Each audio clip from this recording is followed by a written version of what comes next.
leanga.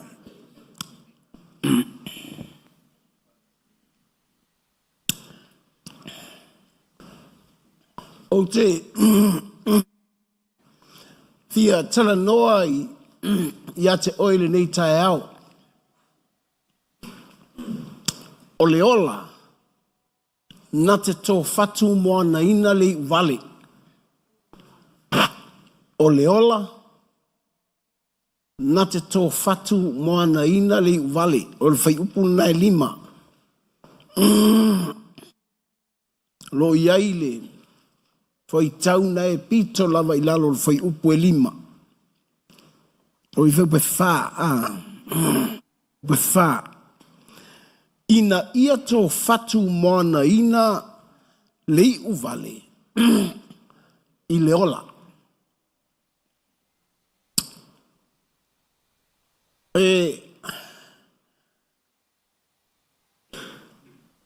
Taua ia o lo tātou ola.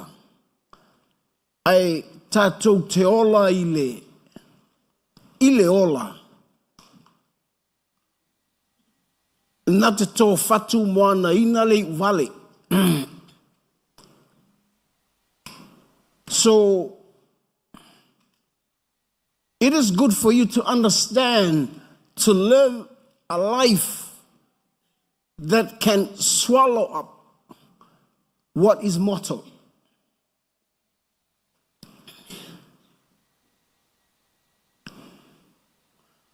O le upu tō whatu moana ina.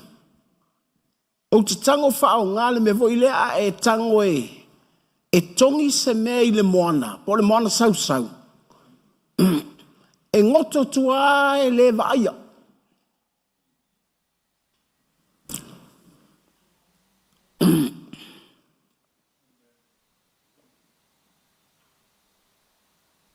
O lona winga voila.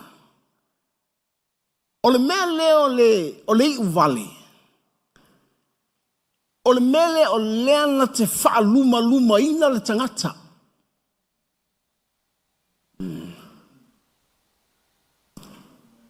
Na te wha mata ngā ina le tangata.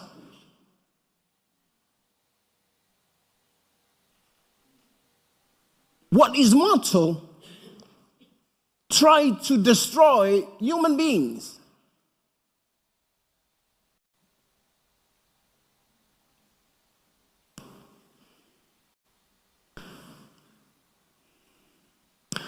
O te tala noa lai lo loto.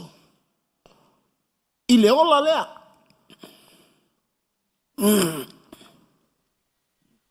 E le o le ola lea e te mana vaina i le ea.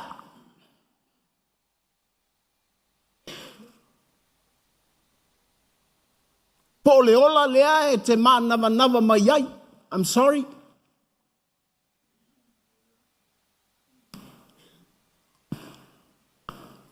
A ole ola lea. A au mai e keriso. Po ole ola olaia Yesu.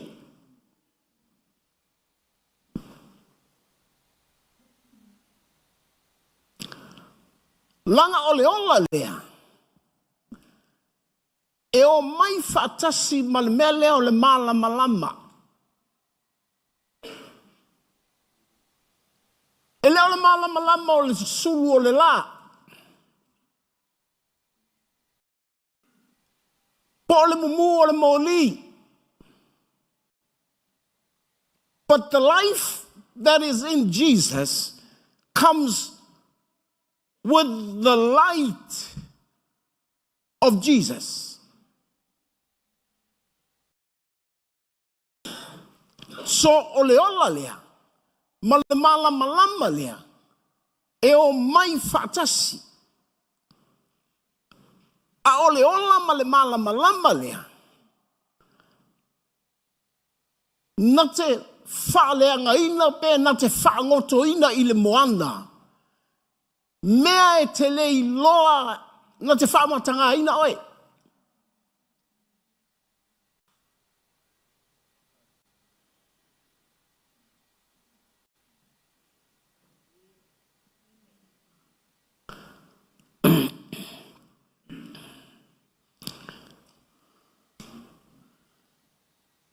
Fai mai le tala Ioane. Sau Yesu. O loo ia te ia le ola ma le malama lama lea. Ai fai mai, e le talia e ona, e lona nuu. Jesus came with that light, and that light aolona nuu na te le talia ina. Because if they don't accept Jesus, they don't accept the light with that life. And only that life with the light can destroy what is mortal.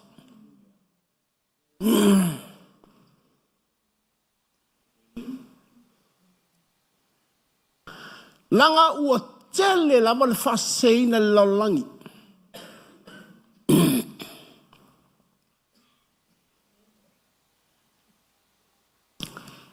Langa a ele malama lama ya Yesu. E matuai e pongi sala vai le mea na te whaamatanga ina oe.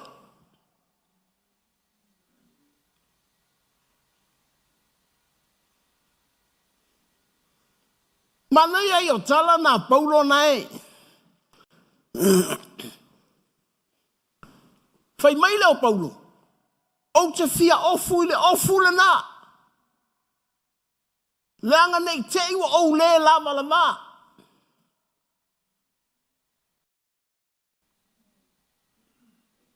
A le ofu le na.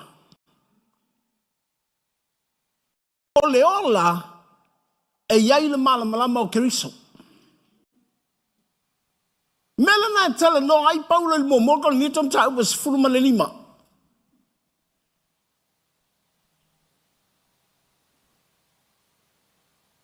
O le tino oti, ofu le tino le oti lava. O le tino i vale, ofu le tino o la pea. E le tu sei tu ta ua le pusa oti. Fato atu fa ofu ta ua iai. So even though you're living and you're breathing the air, you need to put on what is immortality.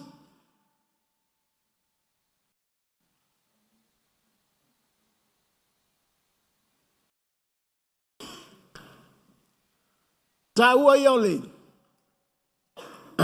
Alo malama le lei. Fai mai. Ele ngata ele Italia lona nuu. A tau lona nuu tau tala ya sauta.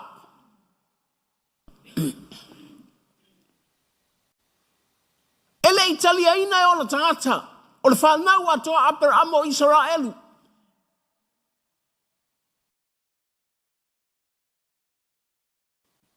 Te lo oe o mea i le so. Lai whaasanga lava Israelu i whaingata.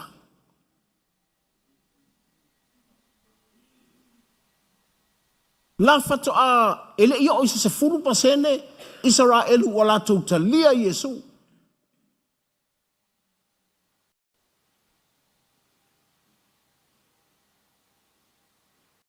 Aftai le tua, mawale amano nu ese. We have the opportunity. But church, be wise.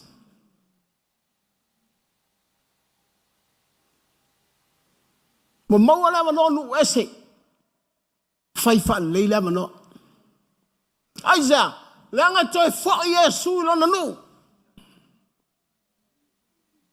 Lona winga pe fo linga mai. Ona tia ilo leo tato.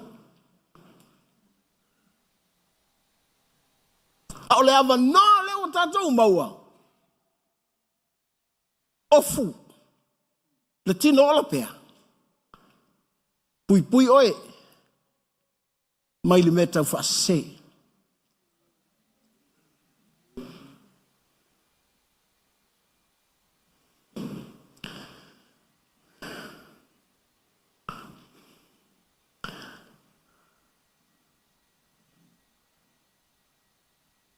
Na sauia Yesu. Mai lona nuu. Mai ona tangata. The only person person that accepts Jesus is John the Baptist.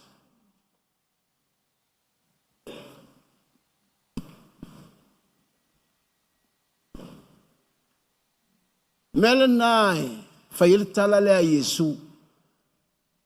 Ele ai se profeta na whanau se manawa o se whawhine e sili a Ioane el Baptiso. O Ioane el Baptiso, ele I umi se teimi na ngalue ai.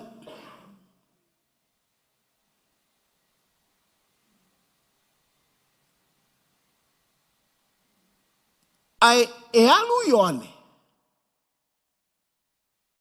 Fulfill, wa whatau no le mea na sawai. Ai mai leo Yesu, ele ai se profeta sili a Ioane.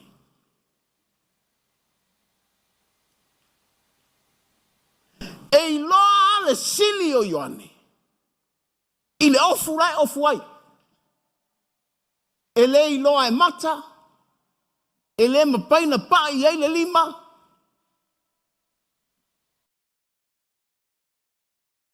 Ai vai mai le tala Ioane. Na awina mai le tangata. O lana moli mau, na te moli mauina Yesu. In other words, paua leo le tangata na te moli mauina Yesu sao. O le tangata e ofu I le ola e iai le malama. That's why there are a lot of false prophets.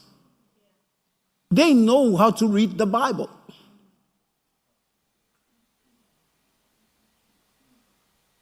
Langa ole moli maua Ioane. Le tangata na iante ia le ola. Olo o iai le malama lama. E wa ai a Yesu. Fai mai. Ole mamoe na te ave ese le angasala.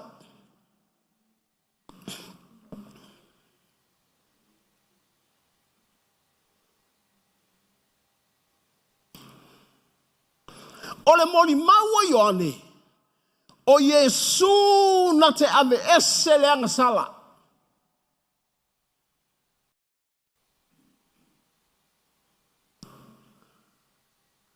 O le mele tupu. Ua sau le moli mau na te whaamasino le tangata.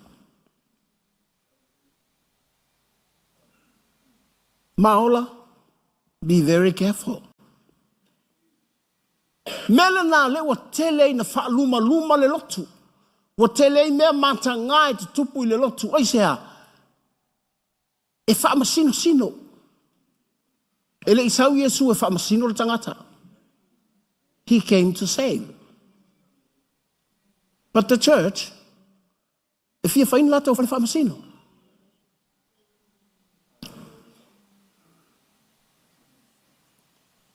Le ai ele isau le whaamasino.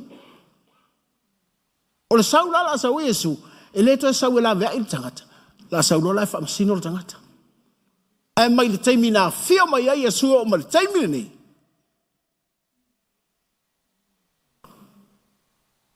O le mission na lava Yesu, o le lava il tangata.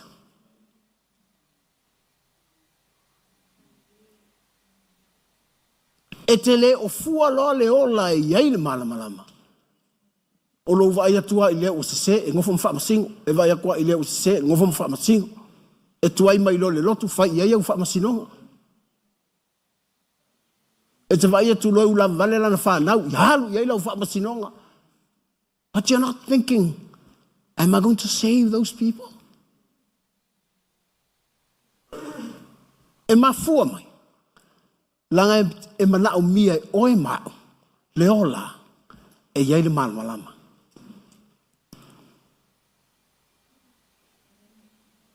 Awa foi. O le wai lo e Paulo. O le tino lea e tino ai. E oi.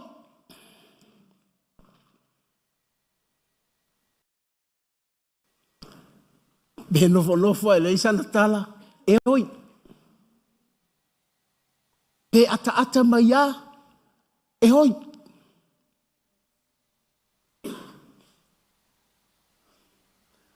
Pe ke fia oi, pe ke le fia oi. E te oi a.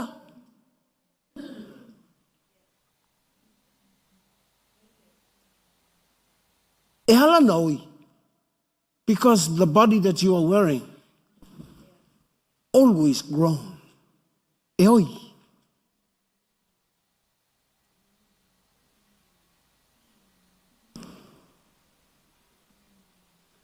O le oi na lea.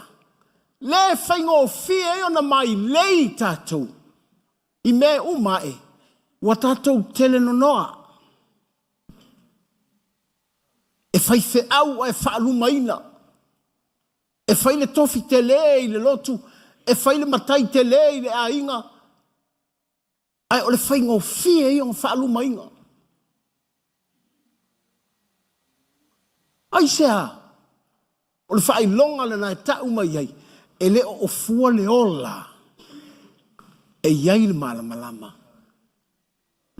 O ia le na. Na te follow pata tō ina. Po le tō whatu moana ina. Me leanga.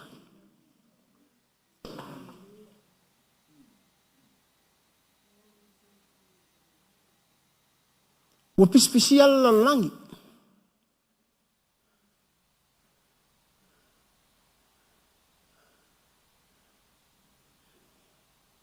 Whai ngō fia fo inpi special lotu.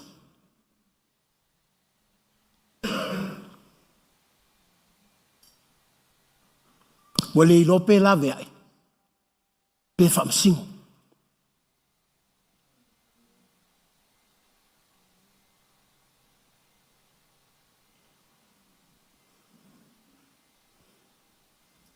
Langa iai mea. O le mana na iai a. Ae leiloa. O loo iai tonu le. Mei uvale. Na sava vali atua apera amo. Malonga nephew le o lota. A o lota. O le vaai apera amo ia lota. Se pea so na uso.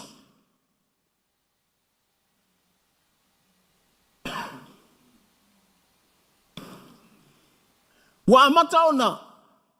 Whamanuia le atua ia apera amo. Ua manuia atua I malota.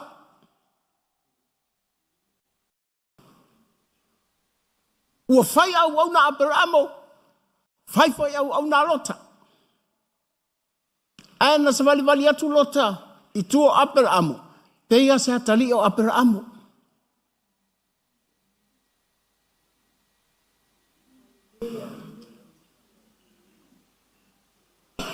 Whai atu apera amo lota. Lato e maita ta ato nale. Ia ta mo e lota. Na mata loa ona.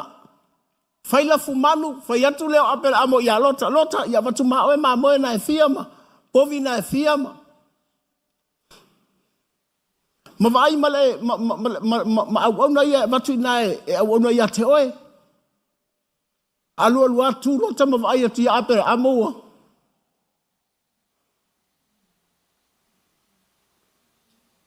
Ua amata ona fia misa lota. Rona winga. Ai whalongo atu lota ia apel amo le leo. O lota pe a whaia na wauna. Pupula mako maka. O te lota.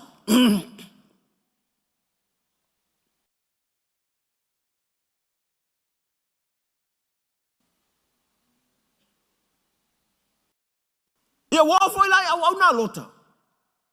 Ua fia misa foi la tau.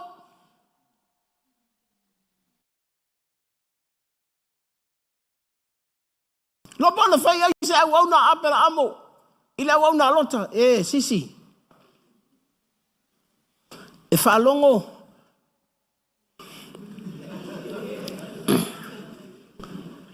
Kwa kou o mai ngai a.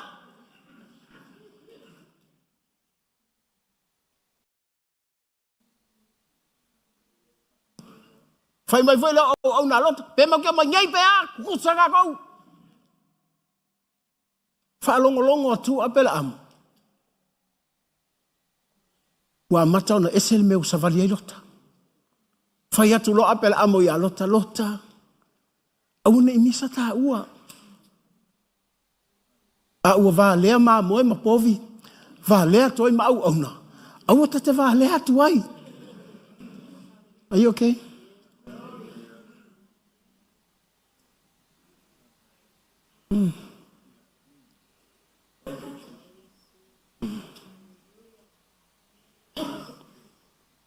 Fai mai lo leo apel amo ia lota. Lota.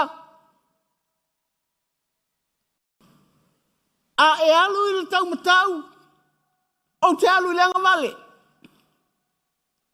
O whapea. O te ofo ia lota. Ai le whao ngale le ilonga whai ai.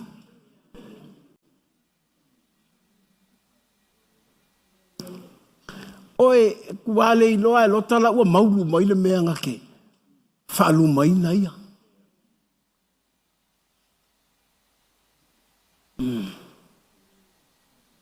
Vai atu lota. O le whanua la ua tasi. O kalamana ia. Fai atu lota e apel amo. Amo. O ai la ua tasi. Mana ia.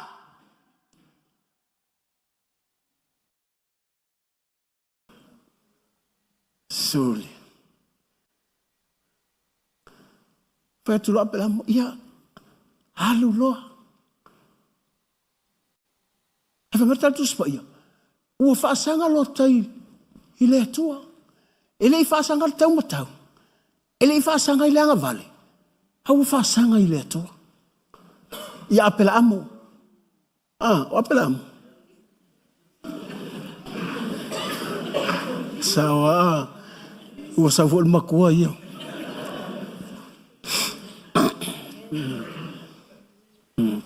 E ua ke ufa ingo ia pua mo ia apela amo.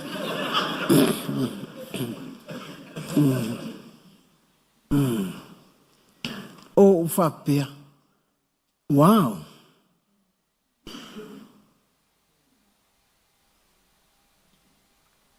Na vatua ia i o le tofi.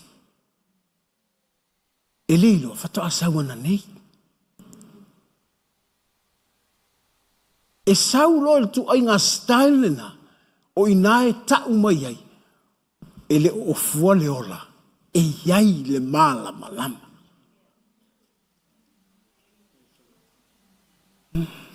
Na te leiloa. O tōtō mama komoro o tangata whale tōnunga. E launga tasi le whanua. E ola le leila au. A o tangata o le makua leanga. Not knowing. O le mei uvale leua. Savali ia.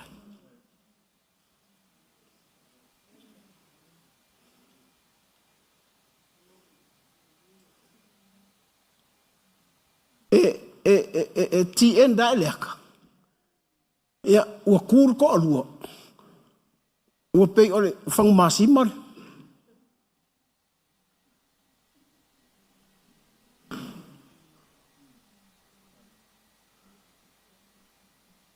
A o siana whanau teine. Na koe whanga ngaua ia lota.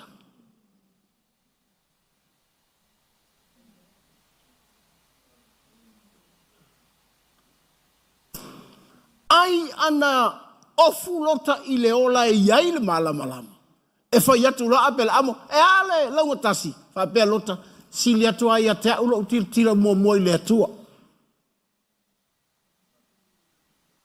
Because God has a life with the light that can swallow up what is wrong. Young people, wa ai oi te wa singo makai ke lear ko ai nga ya ke oi. Alua ko e fia poko. Ko ngalo ya te oi. La le fa atali mai so toma makumora.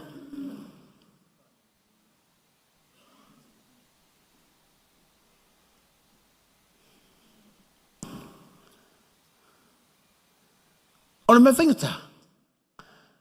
O leilo lota. O me vale le wasa vali ai. Even though, none of I atu alman na iya lana vai.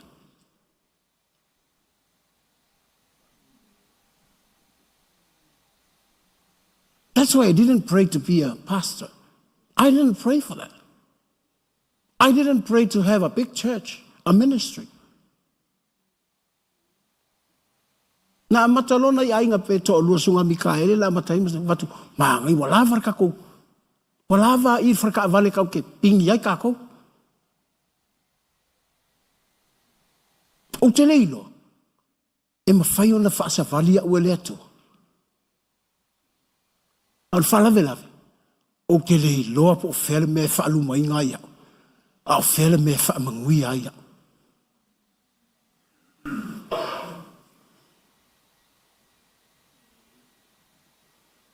Melna, I don't look left or right.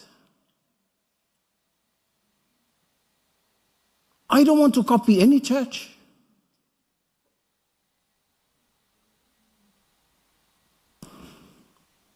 Po ai ala tangata e whaonga ina ele atua. O ke lewa ai. I thank God for that person. O te whasanga I le na te au mai le ola. Nga te whapupula mata o lo uanganga. I le meleanga. Ai sea, ke o so ai la upasi se meleanga. Umae, lo upunai whaonga o le lava lava. Atamu, o whea oe. O whalongo I lo leo. Ho tira ia tau. E mata ngale mele wo o ia. Lalau me wo fai. Koe ai la au. Te lor vea o te krang tu e whaamtalatu ia te oi.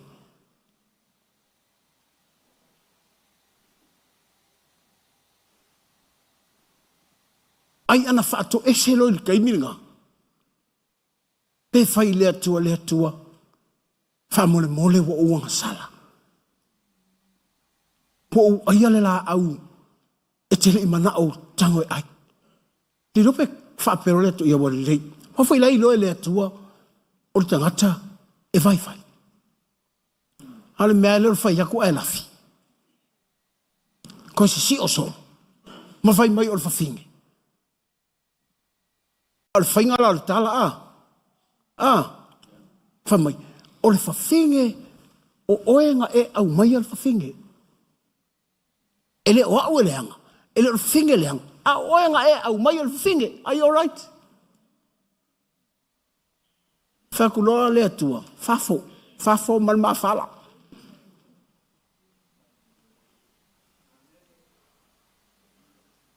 E alana o whai atu mele, o le tele meu te tupu I lalang. Kele meu tupu te kua kungu. Eu mai wa whaaluma ina tangata. And we try to solve the problem. Wakako kau mawhai, wa avakulau advice, wa wakulau wa. I'm telling you, esel me mga oile atua. You have to put on life that can swallow up what is evil.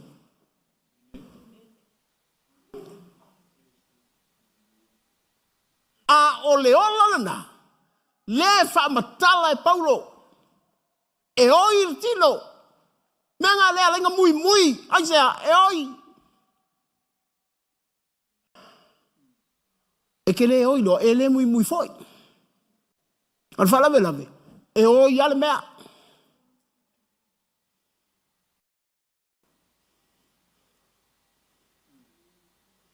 Whai mai o ke whai whe au loa. Sisi. E suru lolo vai se vai lo ke kuai. Nga e kari kongu le mo le mui o lo roko. Uma e. Fai kengi mea.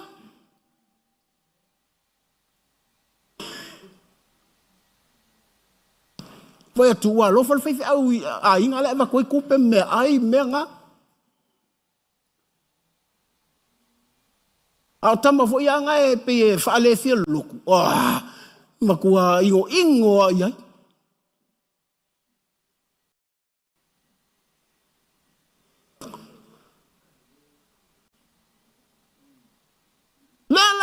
atu Ioane le baptiso ia Iesu fai mai. The only one can take away the sin of this world. Mai pau wale nga o ia te ilo ena sau Iesu ilona nu. E avaku ia le ofu lea o le ola e iai le malama. Ai le karia e longa.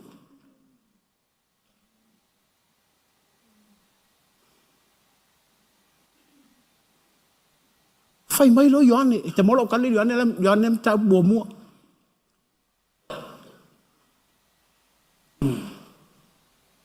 Fai mai lo Ioane.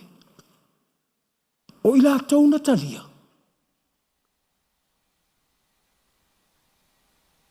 Ua fai mawha nau le atua.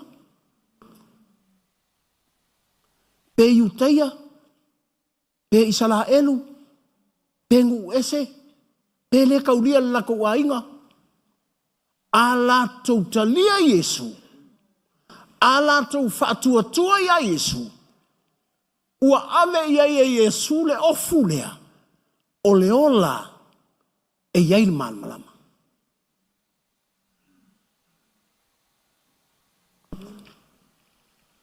O le ofu la lea iai le ola ma le malama.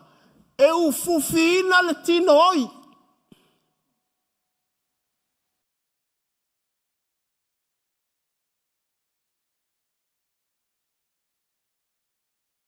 Vai tu la fia. Fai ea. Ai ufa tau sau tama le fou, mai le ai na matau sa vani mai mata maiti. Alal me na te fia ai. E ai ua maua se tō fale, le o le mau te le lisi fa tali au o fale ale afalingo le mea. Ale hausi. Fa ia tu le fia va pea, fia e foi tu atu lotu atu tau sami tō kuka mai, e rei fai ase mea ai. Ai halanga fia. It's a life with a light that can swallow up fia ai.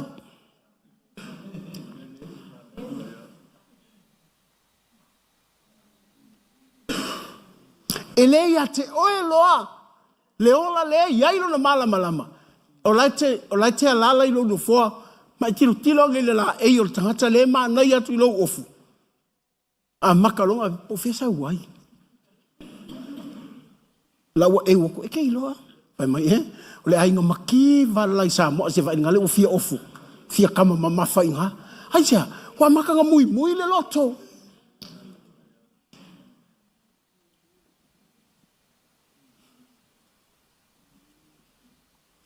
Ia fai aku le kala o lea. Poma e on tangata wha masino. E alana e fai a tala o lesi. Wa e mana o e fai so pūlou wha masino.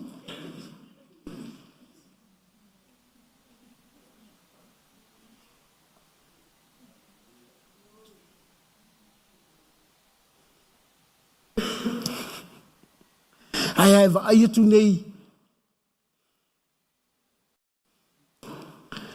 E ono wha mau o tino ana le lua wha mau lai mau mai wala ini wha mau. Kai minga o e whai ai. Atu olo loto vatolo o futang sui ni wha mau.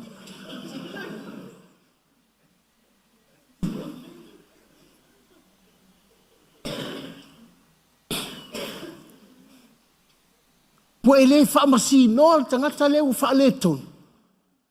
Awa e va ai i le atua. Po le lavea ina lavea i al tangata. Melena.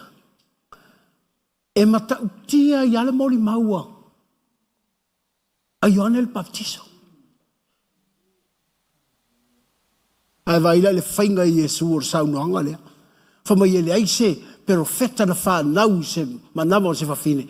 E peio Ioane, tusama Ioane el baptiso. Amai, a o le iti le malo o le atua.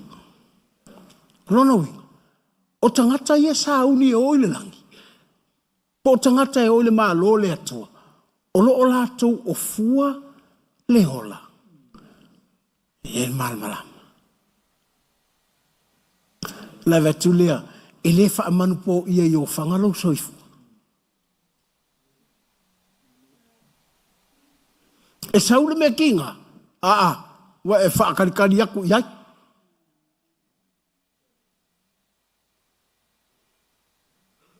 Ala no whapea ai, ma kirilo inga.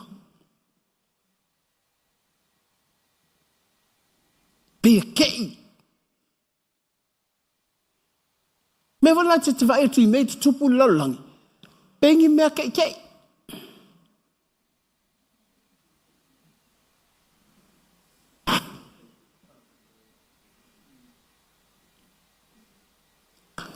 E tau mawhai ala tino, e whai se mea.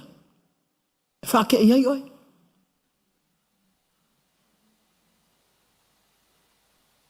Whamai, ngā moe a malu a kua ia. O au mea ngā whai ale alu siaki oi. Aia, sao le leia. Se ngā kamalu fwoi kai kai. Kake leilo. E korokola kula tau sanga ili fiku se fu. Wa kake ia ili oso mai oi. Si mea kake le i mawhau fau ia. Tai mea ngā wera mai. A o e fwoi ai kuku a mai ngei.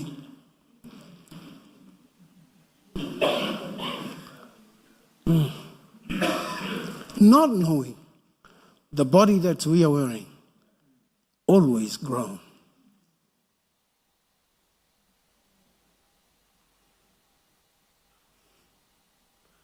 E alfa tau mele ofe keu ai.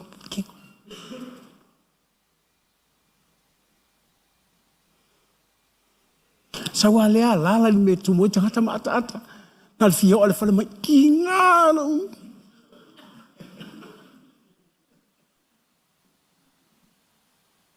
Whaftaile li e tele i o mea e tau puni ele tina oi. Aftai wa ola lau au tele i oi, uma e tangota wane, ia tu ulau talinga, e sau e vui le wha fresh mai ai oi. A te ilo e talai umaloa, e vai atu ale ta tia mai o lau tino.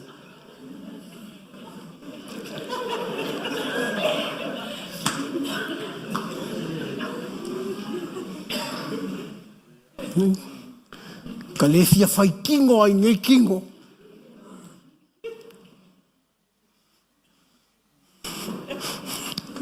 Malo ama.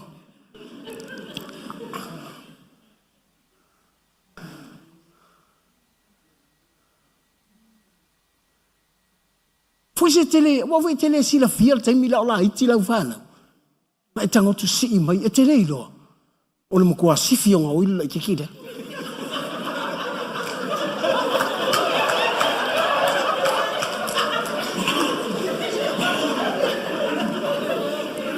O la ke si ia kai mi le pepe ai a te leilo e ia le aso e fai a on oi lo kama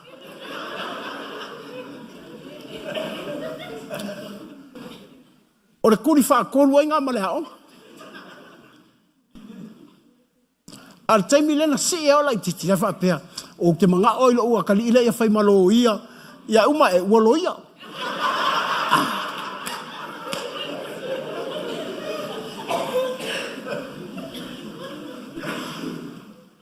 Fapia. Thank God for Jesus.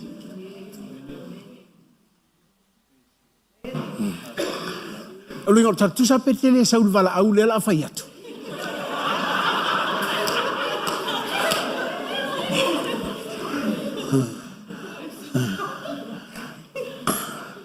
Wa voi vatula utala langai. E o le close lo loko isi au fanga king. Ya o isi au whanau tine, sa tino lapu poa, au watu, wala iti ane ala tau ti. Watu, talo si ane iso ngā whaia lako kai koa ruar.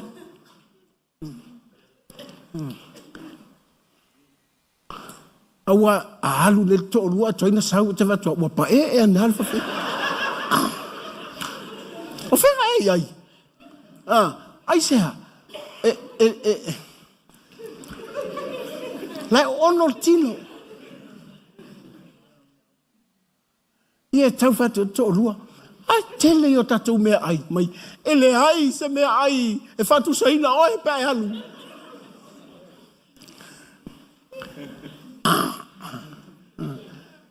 Ua ono le tino. Ai mai se ape a oina. Uma le statou oti, sauma le statou oti, sauma le statou oti. Ina whainga o iputi, ma pe. Talo sia o ofu le ali i le hola. E iai le malamrama o else. E whaima ia. Kua kofia ai ke pua aso.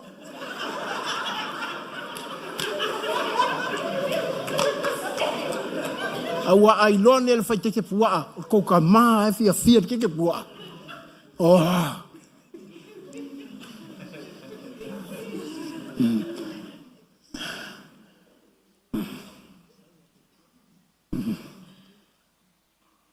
Hallelujah. Ai te lea mea.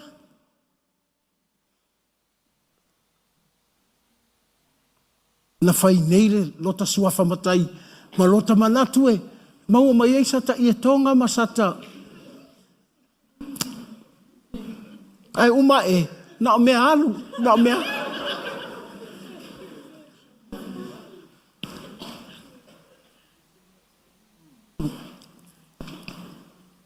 Whapea la o e. Ele o tau tala le tino. Ele wala ala atu al tina a wao. O mea lata wa inga le fai. Ma fai. O sao i o fai ava. E ngofo le tau kala. A ke wako al fai ava. Ua alu alonga ki. A wafo ilai ma mawhai a te ia. O sao ngā tai li mawhe. Ele fa pele anga ta malo. Al mo le loto ta malo. E a lofa. Ilanga wife. A pea soli. E fe. Ai wafula. O mafau fau. I le mele. Ina ua. Fai mai paulo. O te leo manatu. Ia o walu. O te fia no fai le tino nei. But because of the oil, the tino le nei, I want to go.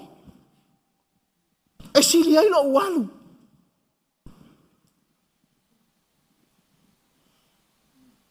Fa ila le ua. Fa ia tu Paulo.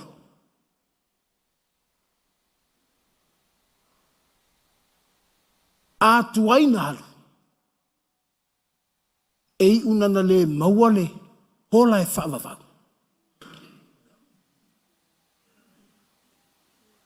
E leo whaapea la o fia oti Paulo. Ai ona o le oi o le tino. Ai sea, e ala na oi le tino. Langa o le tino o le tele i ona manao. Ti ngana i lona te le mawhaia. Ai a o nei na manao. Ti ngana i loa e le lawalan tupe maua mai ai. Ai a o nei na manao.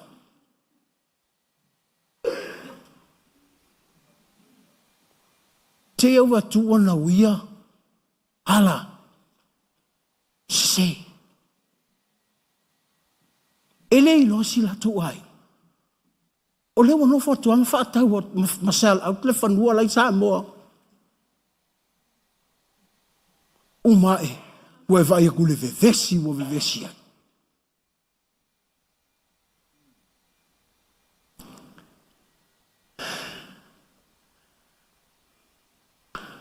Ia mata loa. Ua ele ilopo ai ai halu iai. Ua whaalongolongo tala solo.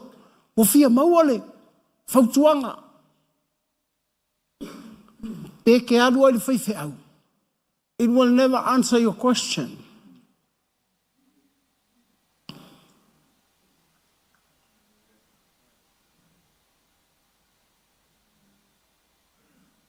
Pete lua whekau I mase angelu. It will never answer your question.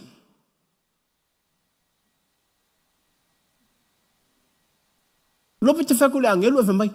Whaikau kuspaia. Anga ua I ngāri kuspaia. Mea ia laina tau tangata. Wala tu talia Yesu. Fai mai le tala Ioane. E leo le totona la tau whananau mai ai. E leo le loto le tangata na la tau whananau mai ai. E leo le manao fo i le tangata nga la kou whango pe. O ia ia tangata. Awan foi. O lau sunga malau foi se sunga. O toto au tatou matua. O manao au tatou matua. O loto au tatou matua. Taka kou whangau mai ai. Aru siri. Hoi la tangata lea. E winga ia di sau noanga lea. O ila tau na tau talia Yesu. E whatua tuelo ni suafa. Whamai. E leo le kokolong ka mamalong tingang whangau mai ai. E leo le manao long ta mamalong tinga. E leo le loto long ta mamalong tinga.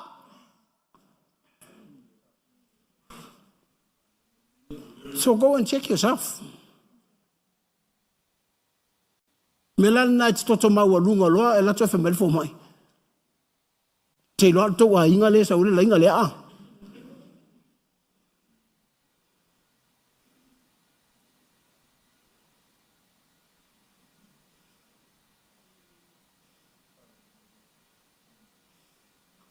Au tangata ia o fua leola e iai le malamalama. O te leo whai atu i leola lea e te mana vaina i le ea po au fo. E leo le malamalama pe o le malamalama o le lama le susuru o le moli. O i nai tau mai ai. E mongi alo ukalia Yesu.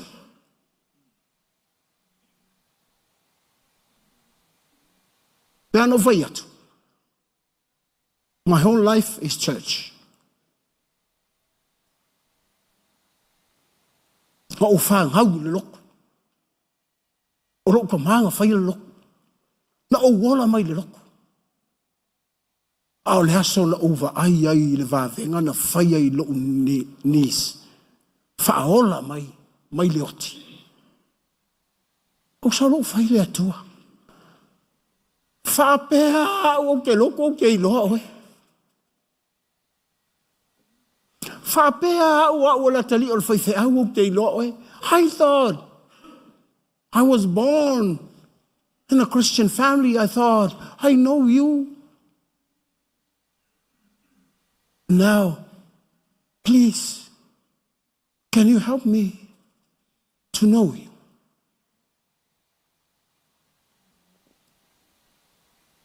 Wo ka ni ama o ta otu. Wo le lola taimi na o moe. Hau vai atu ila umiti wa sau le malama mai le langi. Saua tai ai ila uvai. O no fai lunga. Kwa ia ule loa po le halea mea. Taimilna. O kere i loa ia mea o lotu Pentekoso. O kere i loa o kere i. But in God's plan, wa whaasino mai ele atua le awana. Ia o talia Yesu. Ma o whaatua tua ilona suafa. So whatever problem I face, I always ask Jesus.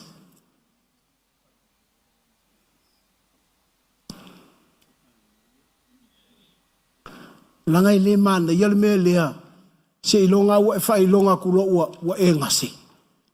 Wa e fiwe wa kuai le ai ale kali. Amaka longa wa pea. O le tua fa mole molea. Kusa ki koe kapa kui le akua. Hawa levan ka kai solo oe.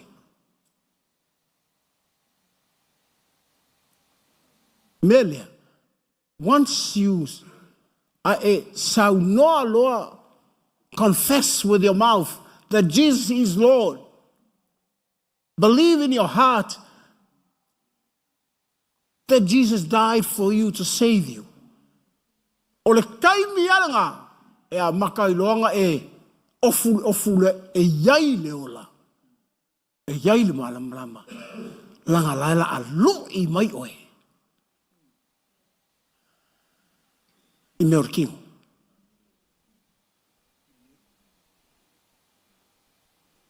Oi utalia Yesu, ava le vaverti o lima, ai vai le mela e olai.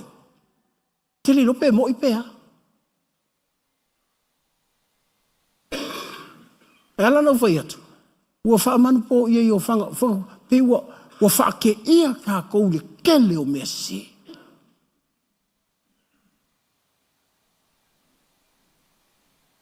La he tausi lau whanau, e te lei lole mea tupu ai.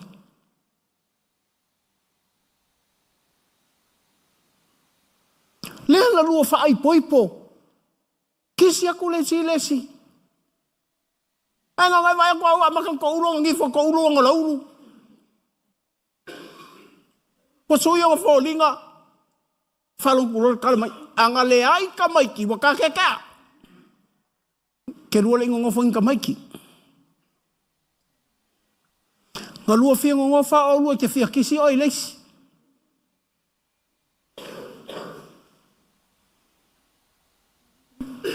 But the body, e oi ki.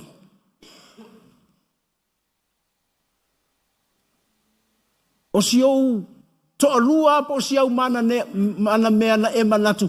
Po lea, ai ngā falling ai, you still love that person. E oi lolo tino. A makanga esel me te tai ai ulangona.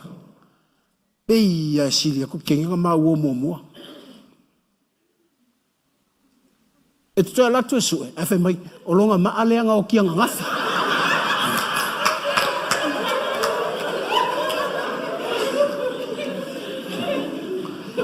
Ea?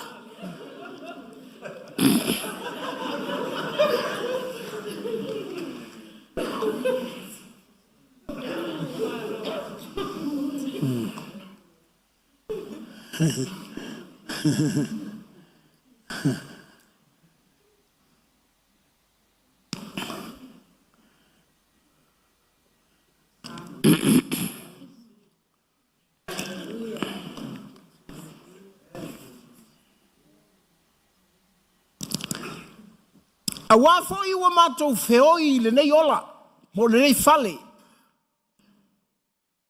Olo o nau tele i le fia wha o fuina i lo matou fale mai le langi. O le malama, olo o i le ola lea.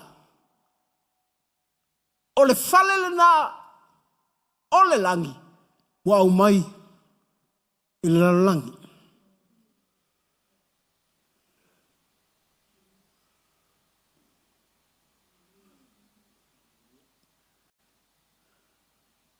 Nanga tele a whaupunga whaupu ai e. I saunoanga apostolo mai la tuntus to seal to spaya.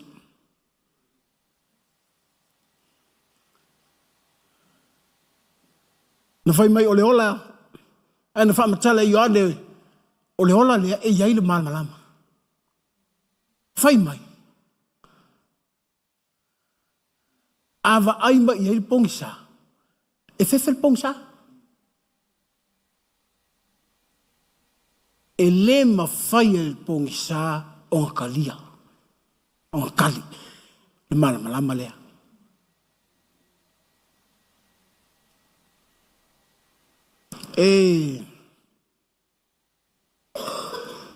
O lea tat, e anga tuala langi pongsa. The world is facing darkness.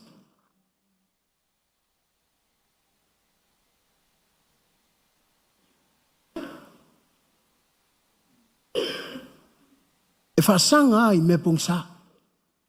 Me valena, wa tumu i ale lalo langi me o tonga fiti.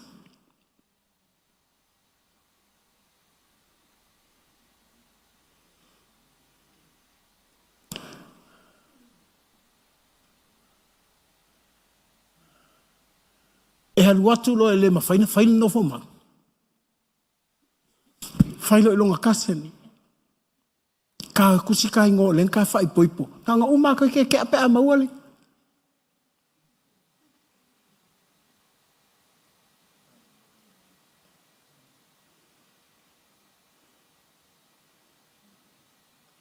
Ai avai atu le oi le loko sole.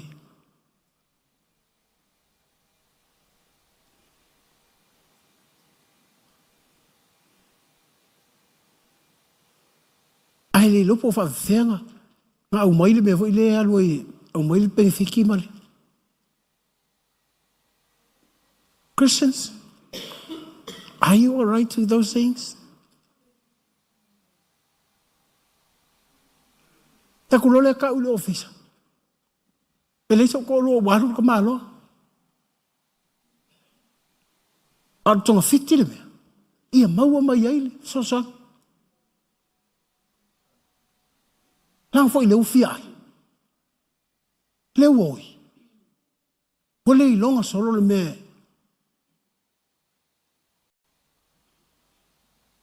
Tupo na alfana. Kire ka ua iai.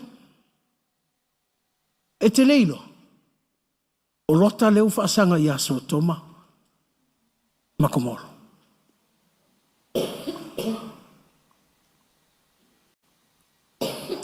So even though ngā whawhola atu iai le ato atoa e whai ai lana whiriwhiringa. Ai ngā kilo lo I mele li. Ai le tilo I le atua. Se lo mea. So if you're here today, if you need something, oi ngai te vai.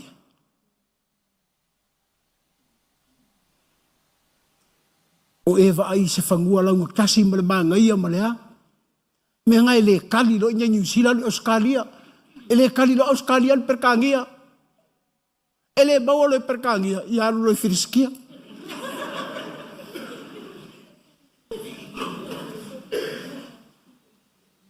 Po le iloa le tali ai sea. E le iwa ai le atua. Ai ngā wa ai le lau tele o le whangua. Po whea pāle le helpo.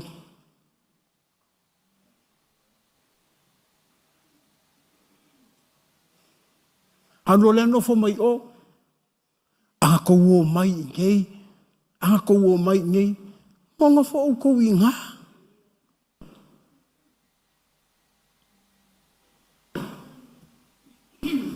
O au tolu o pe whainga lua ngā waku Samo.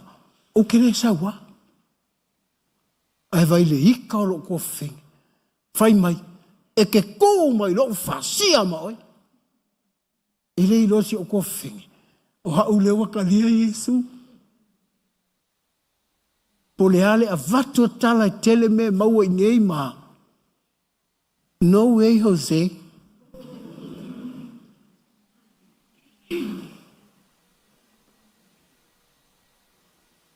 Na o sau lo I New Zealand. Tole. Au anga o sau I lesi aso. Au whainga luenga I lesi aso. Ua lewa ngā whakari haku ngā luenga. Palo ola ku ngā whainga luenga. Tole whainga luenga mai ai le alu mala soa koa lua koa bea. U whapea. Anga o Samoa. Whapengela o ke ka whalua keki.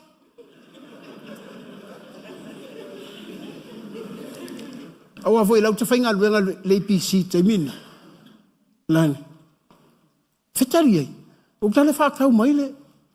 Ai le lola walo ka whaulu makeki. Au sau ngai nei. So le kele ngo foi lalo. Se ilonga e kale. Na fule ngon mea.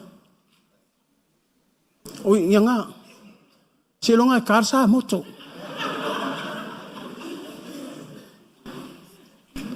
Te ilo e le aso mua. Na unofo I wa usala moa. Whapea. Whapea ele maua ui. Le ana whaine iau si taili o e sili aku o e kau le maua. Le inga luenga e whai. A leo sau ngai afu mai a. E sauri totongi.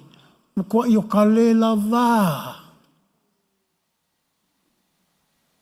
Ai whawhetai le atua. Ma toi whapupula hau ta mata I a Yesu. Sa o ai le leia tultalia o Yesu.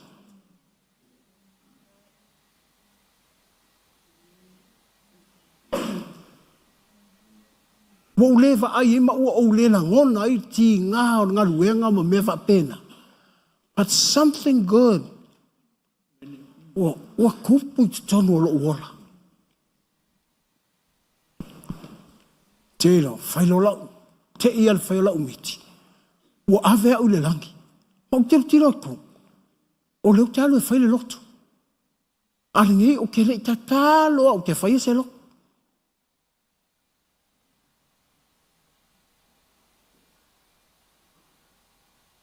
Whai mai ma le upu ia ke au. Ua uma o e malau ngaluenga. Lela e alu ke full time i le loko.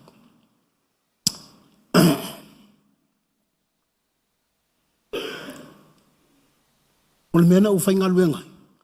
E toa toru mātou whai ere. Te sele mātou talanoa. Au mātou u mātou toru. Mātou talia u mai Yesu.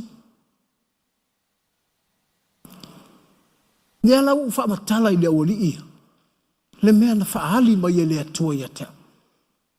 A vele tau whai mai o tam. Mai te loa e te alu loa. Mai lau bus whai ngaluenga. Whatule ai, kusapo ke alu, ke alu whai makou, e kise makou meanga. Ke alu au maafe au mea.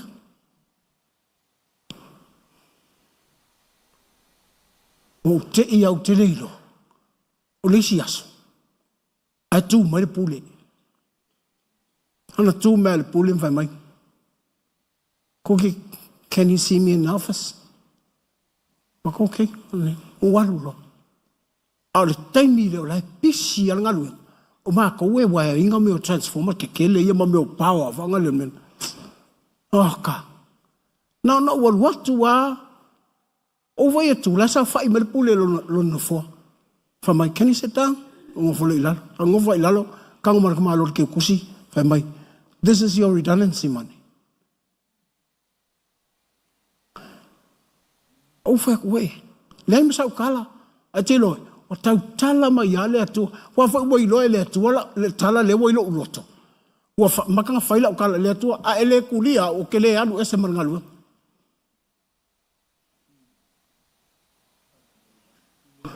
O te ia ku o le pule.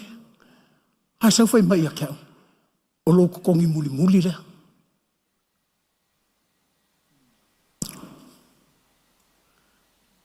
O tango kula ila o ke kusi lenga mai o la aku le o makokeng.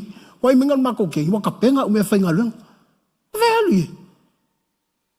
Fatu. Wa ule o redundant. Le wa mai le. Ai va ai le keloi. Ku ai lungal fo mengi. O le inkia wale palau vale. Wa vala wa ika le pule le o kuli a o le o walu a le pisi ngalu. Ia o fako. Bye bye.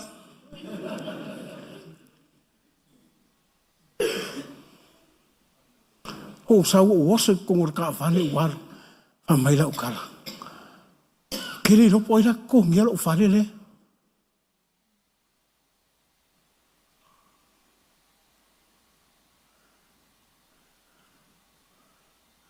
Fa masangi ale le atua man ngake. E puki mal falawa la songa fuwa puki mal falawa la to lulo to covid wala le ko nga yo ta ko sa fa le vai to le puki mal falawa.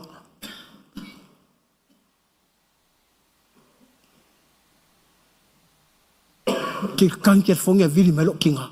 Koki o mai lai. Ia le mangui ava fkai. Ea o e manga o mi le ai le ia me uma fa fkai lawa. Eleilo. O lo que fia ai.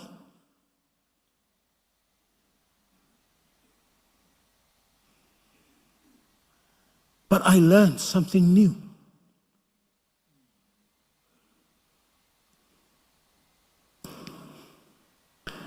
Mo vai atu nei. Sole. Whangau me lau whangau. Koe a aku pusa hoki. Me nga ako sila ma le whaiwhi aura le pese me lunga i o. Koe tiki ako pusa hoki.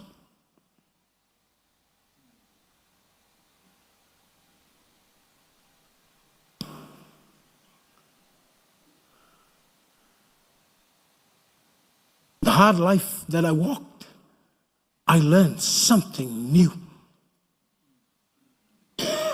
E alua ka vale moto wei, whankole whainga ave si singa loi maka, hawhe kua, e le whapea o wika, a whaku le pa I mai o le atu e tau, even though leo ke whaasanga I ke leo le mau whawhikau. O te leilo, o le loku le la whai, ka woki mai lea, ka woki mai lea, ka woki mai lea. Whaapea. Ana o le ui mai ngai le ka woki o le oafi. O te le o le loko lea, whawhewhenga o la vea I tangata le aoki.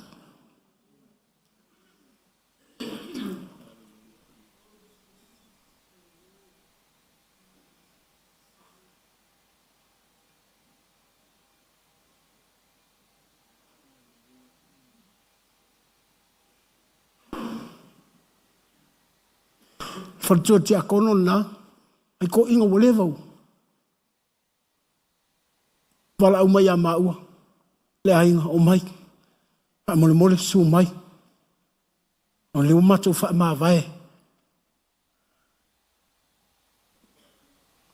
O le la auki. Ma watua, ma ki takalo ia I lunga, e le wha pe ma ki takalo ia ola. Hawa ia te ima ua le loto, o le atuanga ke la vei. Te vai a kuile me pese waki whangai walolo a me vai ilo ar kao le whaku mali. Ia ko ale kisi ai ma, whaile ma kakalo ma, ma whita ngisi ai lunga. And then we left. Ma te o ile whare, ai viri aku le ainga. Whamulmola sunga. O le wako e ola.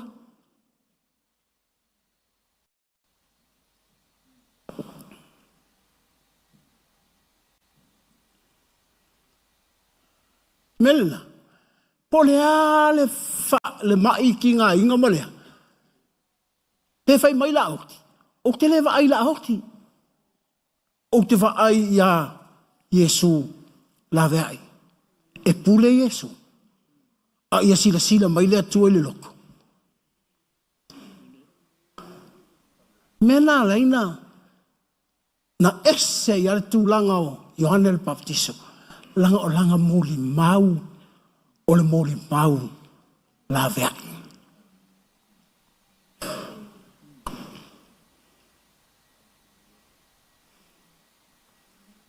E le tau whaamatala ina atu e seisi ia te oe. Mea le kupu ia keia. Aisea, wahe ofo ia te oe mau. O meanga o le kupu mai a kako. It's the body that we wear. O le tingo, le kako ke ofuai. Le iei tinga. Le iei le oi. Le iei whaingata.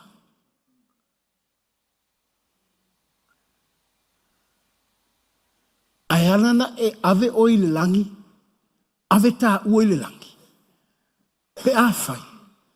O le ka mori mau. O le la vea. E le whaapea I te vai kulola aoki mai I aoki loa. Mena I te watua mai mai. E o le mea sili au aluskoi inga. I'm telling you, I never think of that. Even though pe ke vai ko le mai ko tinga inga ko ko aoki. I don't want to think about death. Why? Langa ola moli mau. O la vei. E halanga ola moli mau o la vei. Langa o tangata o talia Yesu. Langa au mai le moli mau. E la vei il tangata.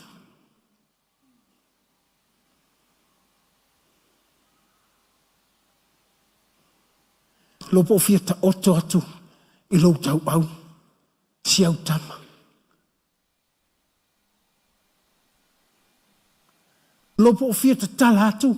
Se langona o si o uso. Kerusiano ia te oe. A ua le open mafa langona o tangata. Nei ke ifo ua e sel me ke mi lo i hele mea.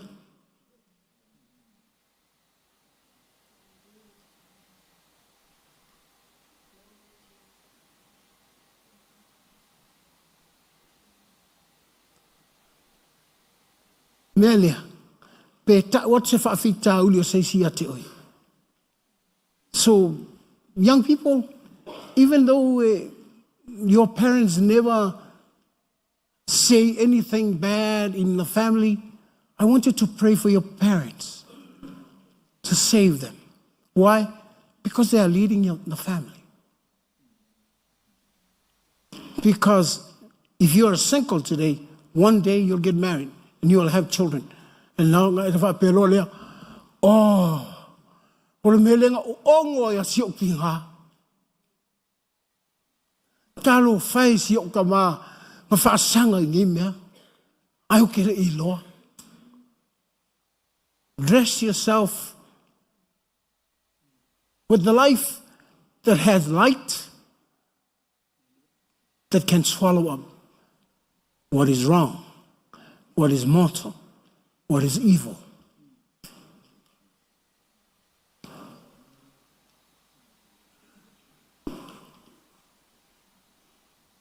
Na vaile, tātou te le whaamasinsino ai.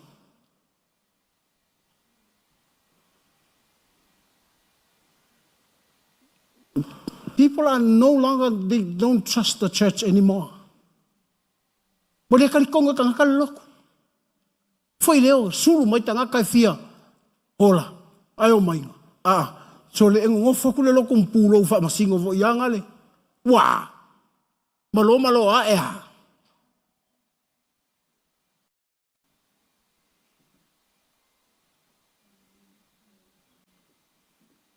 Wala ia. Yo hi fore whaasanga le mala ia ngale. Nā. Awane ia te oel mori maunga. Ayalanga le ngā ave ese maoe. Inga ua e ofu i le ola. E yene malamalama o Keriso.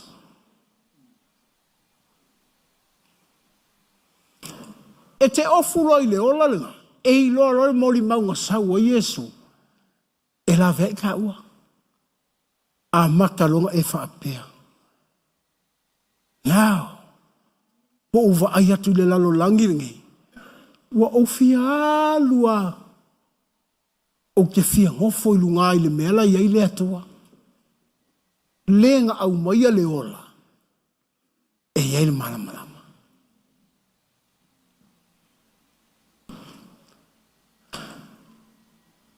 I want you to close your eyes.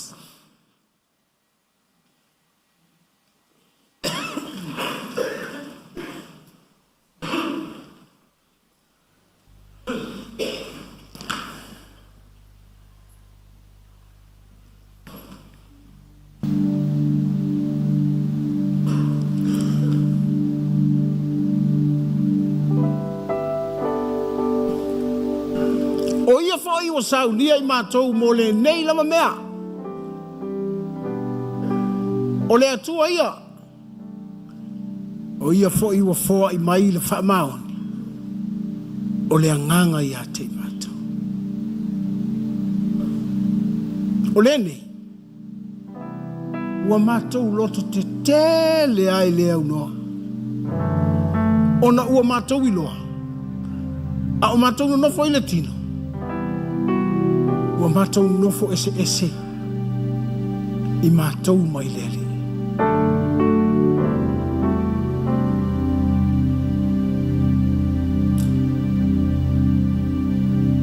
Melna, ai langona nei o tino tinga.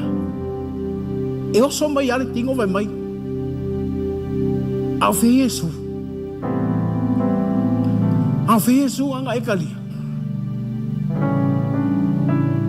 Fai mai Paulo, o lea tātou te nofo ese mai. A olonanga, le au maia ia te tātou.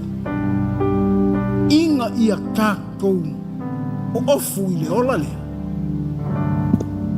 E iai le malamana, o le ola lea. E te vaai akuai, i le meleanga. Ua ngoto atua. E te vai a koe le mea kau whaasase. Ua mou a kua.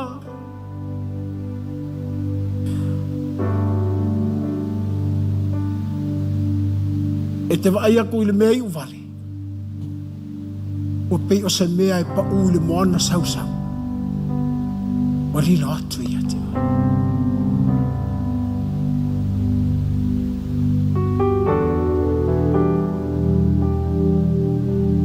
You are free to lift up your hands to Jesus.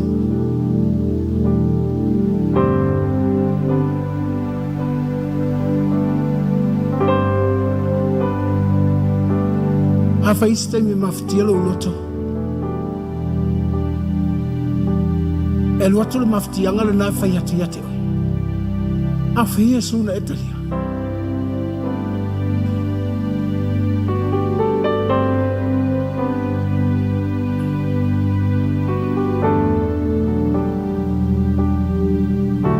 Te lua no fo ese. O Yesu la no fo mai laki. Ha o hele te no fo atu le lala. Fai mai lo leo le talapolo. Ua matou lo tutele. Ma ua sili lo matou manao. Ia o esa I matou le tinoni.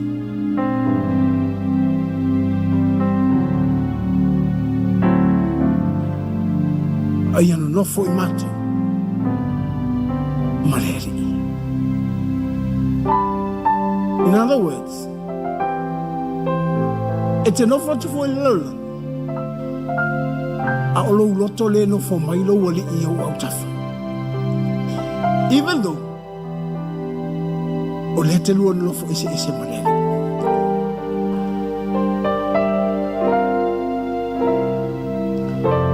Mele na ai ele metinga. Pisi dia kula kala mai ele mekinga ia ke oi.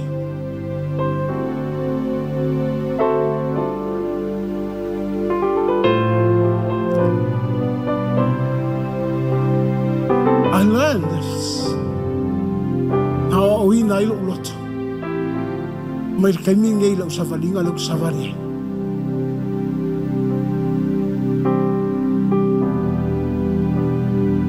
Kai mi wala. Or kai mi pese I woki. Fa bela oele o li fola ngono o li tino fai mai. Hau fe Yesu na etalia.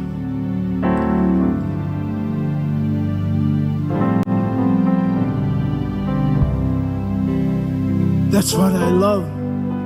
What Paul said. O loto telea.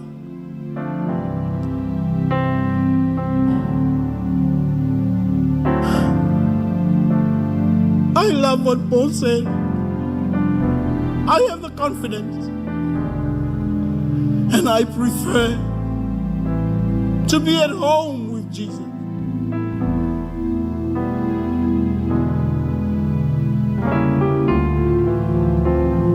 Even though I face difficulties in this world. Here we are. Leo te whasara I meti ngā o loo tini. Hai whai mai le ola le I malamala.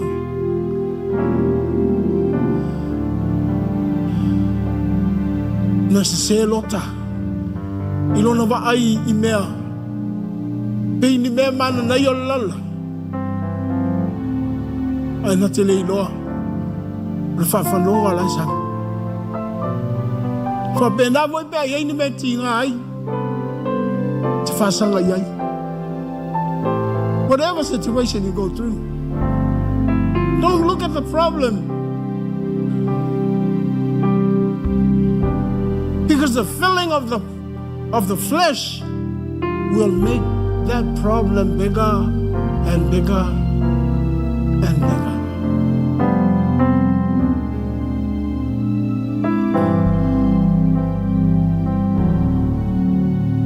Olean metinga fasanga yele luo ngali. Whatever I metinga. No mekinga ka yellow king. Ka yellow. Ya fan.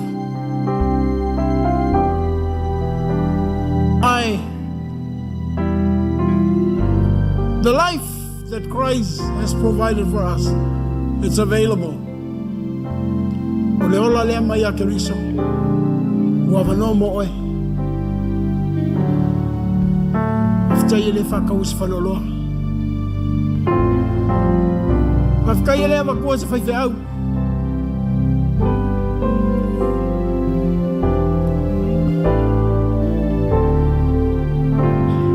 E watu. Ele na sau e la vea ia te oi. Me mana aba ai tangata ia Ioana le Baptista. They thought he's the Christ. Aba ai tangata ia Ioana le Baptista. Fa pela to ol Keriso le. Onga o langa mori mau.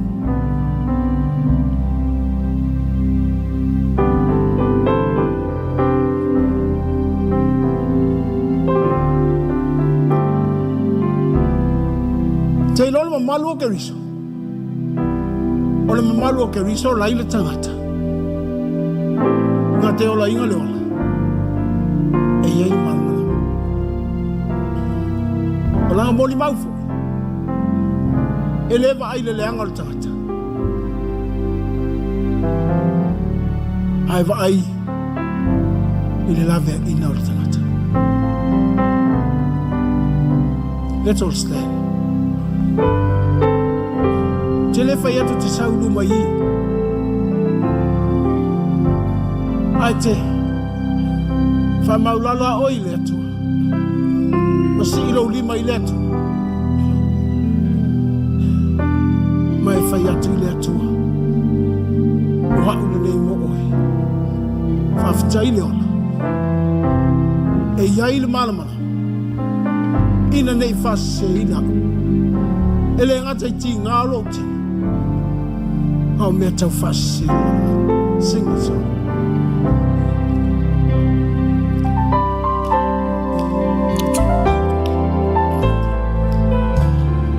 Let the church say amen. Let the church say amen. God has spoken. Let the church say amen. Let the church say amen. Let the church say amen. God has spoken. Let the church say amen. Let the church say amen. Let the church say amen. Let the church say amen. God has spoken. Let the church say amen.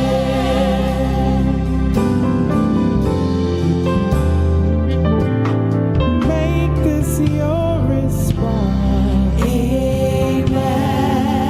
Whatever he says, from the healing of your body to the rising of the dead, no matter how you feel or how your world is real, we battle on through the night, 'cause you're gonna win the fight. Even in the valley, standing at the Red Sea, continue to say that your help is on the way.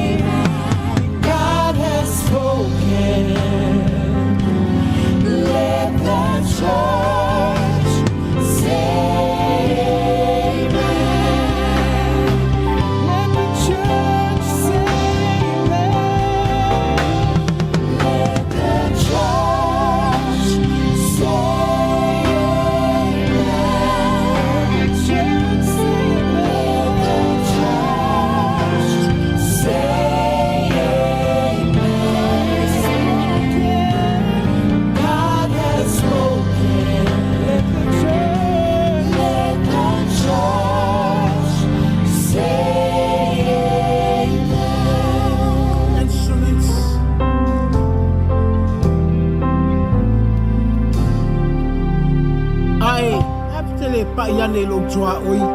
Tangata nei tafa mai te talo mo ia.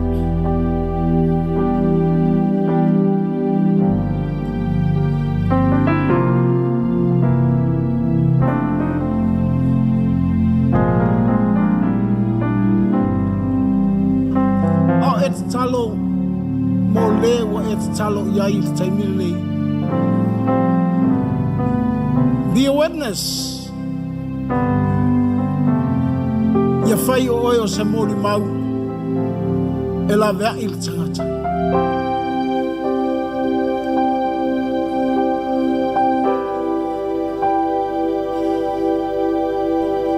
Aua o tangata na e oi le langi.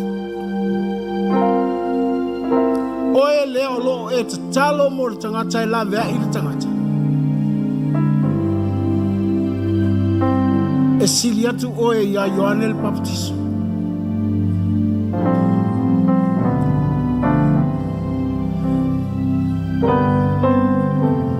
Whamamalu oe le atua.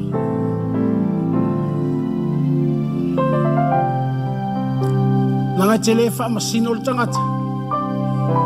Hai te la vea i le tangata.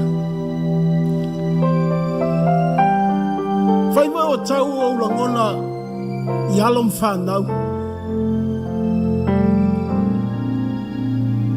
Aua nei tu ua. Lou te talo mo i lātou. O whanau e lata i a te oe ta mamartina. O whanau e le lata i a te oe.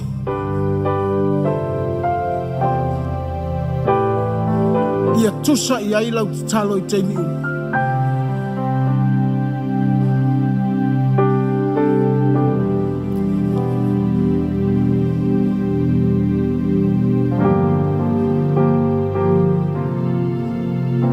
Wonderful Jesus.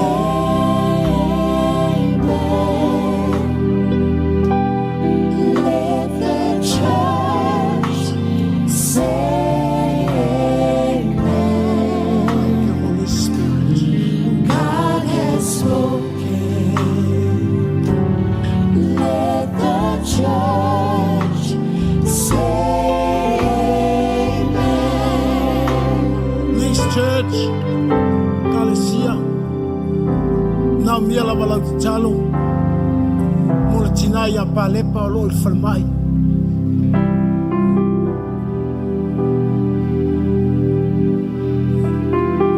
Ia te o te talo la vea.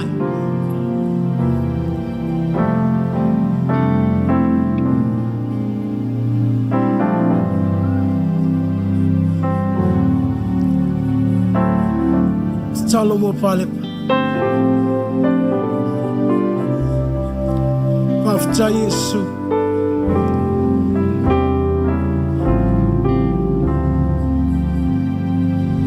Jai le ola forward to ina mo palepa. Wa uma matafutianga o le tino.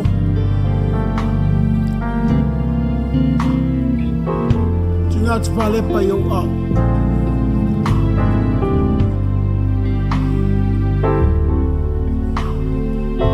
Hallelujah. Se usu maritari. Hallelujah.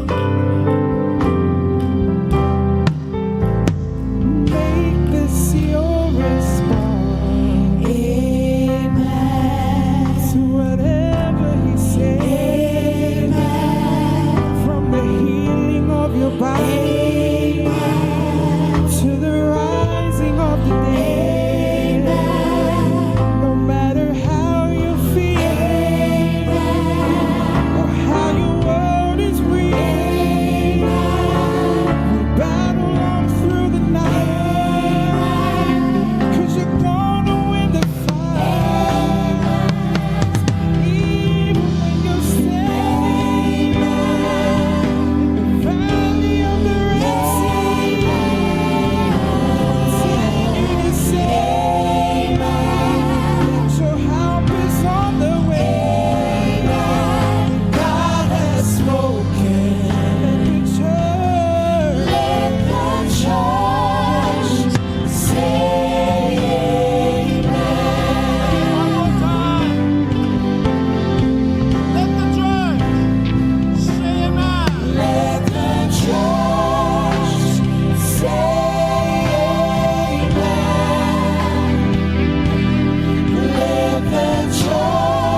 whetalai alo nganga mo I mātou.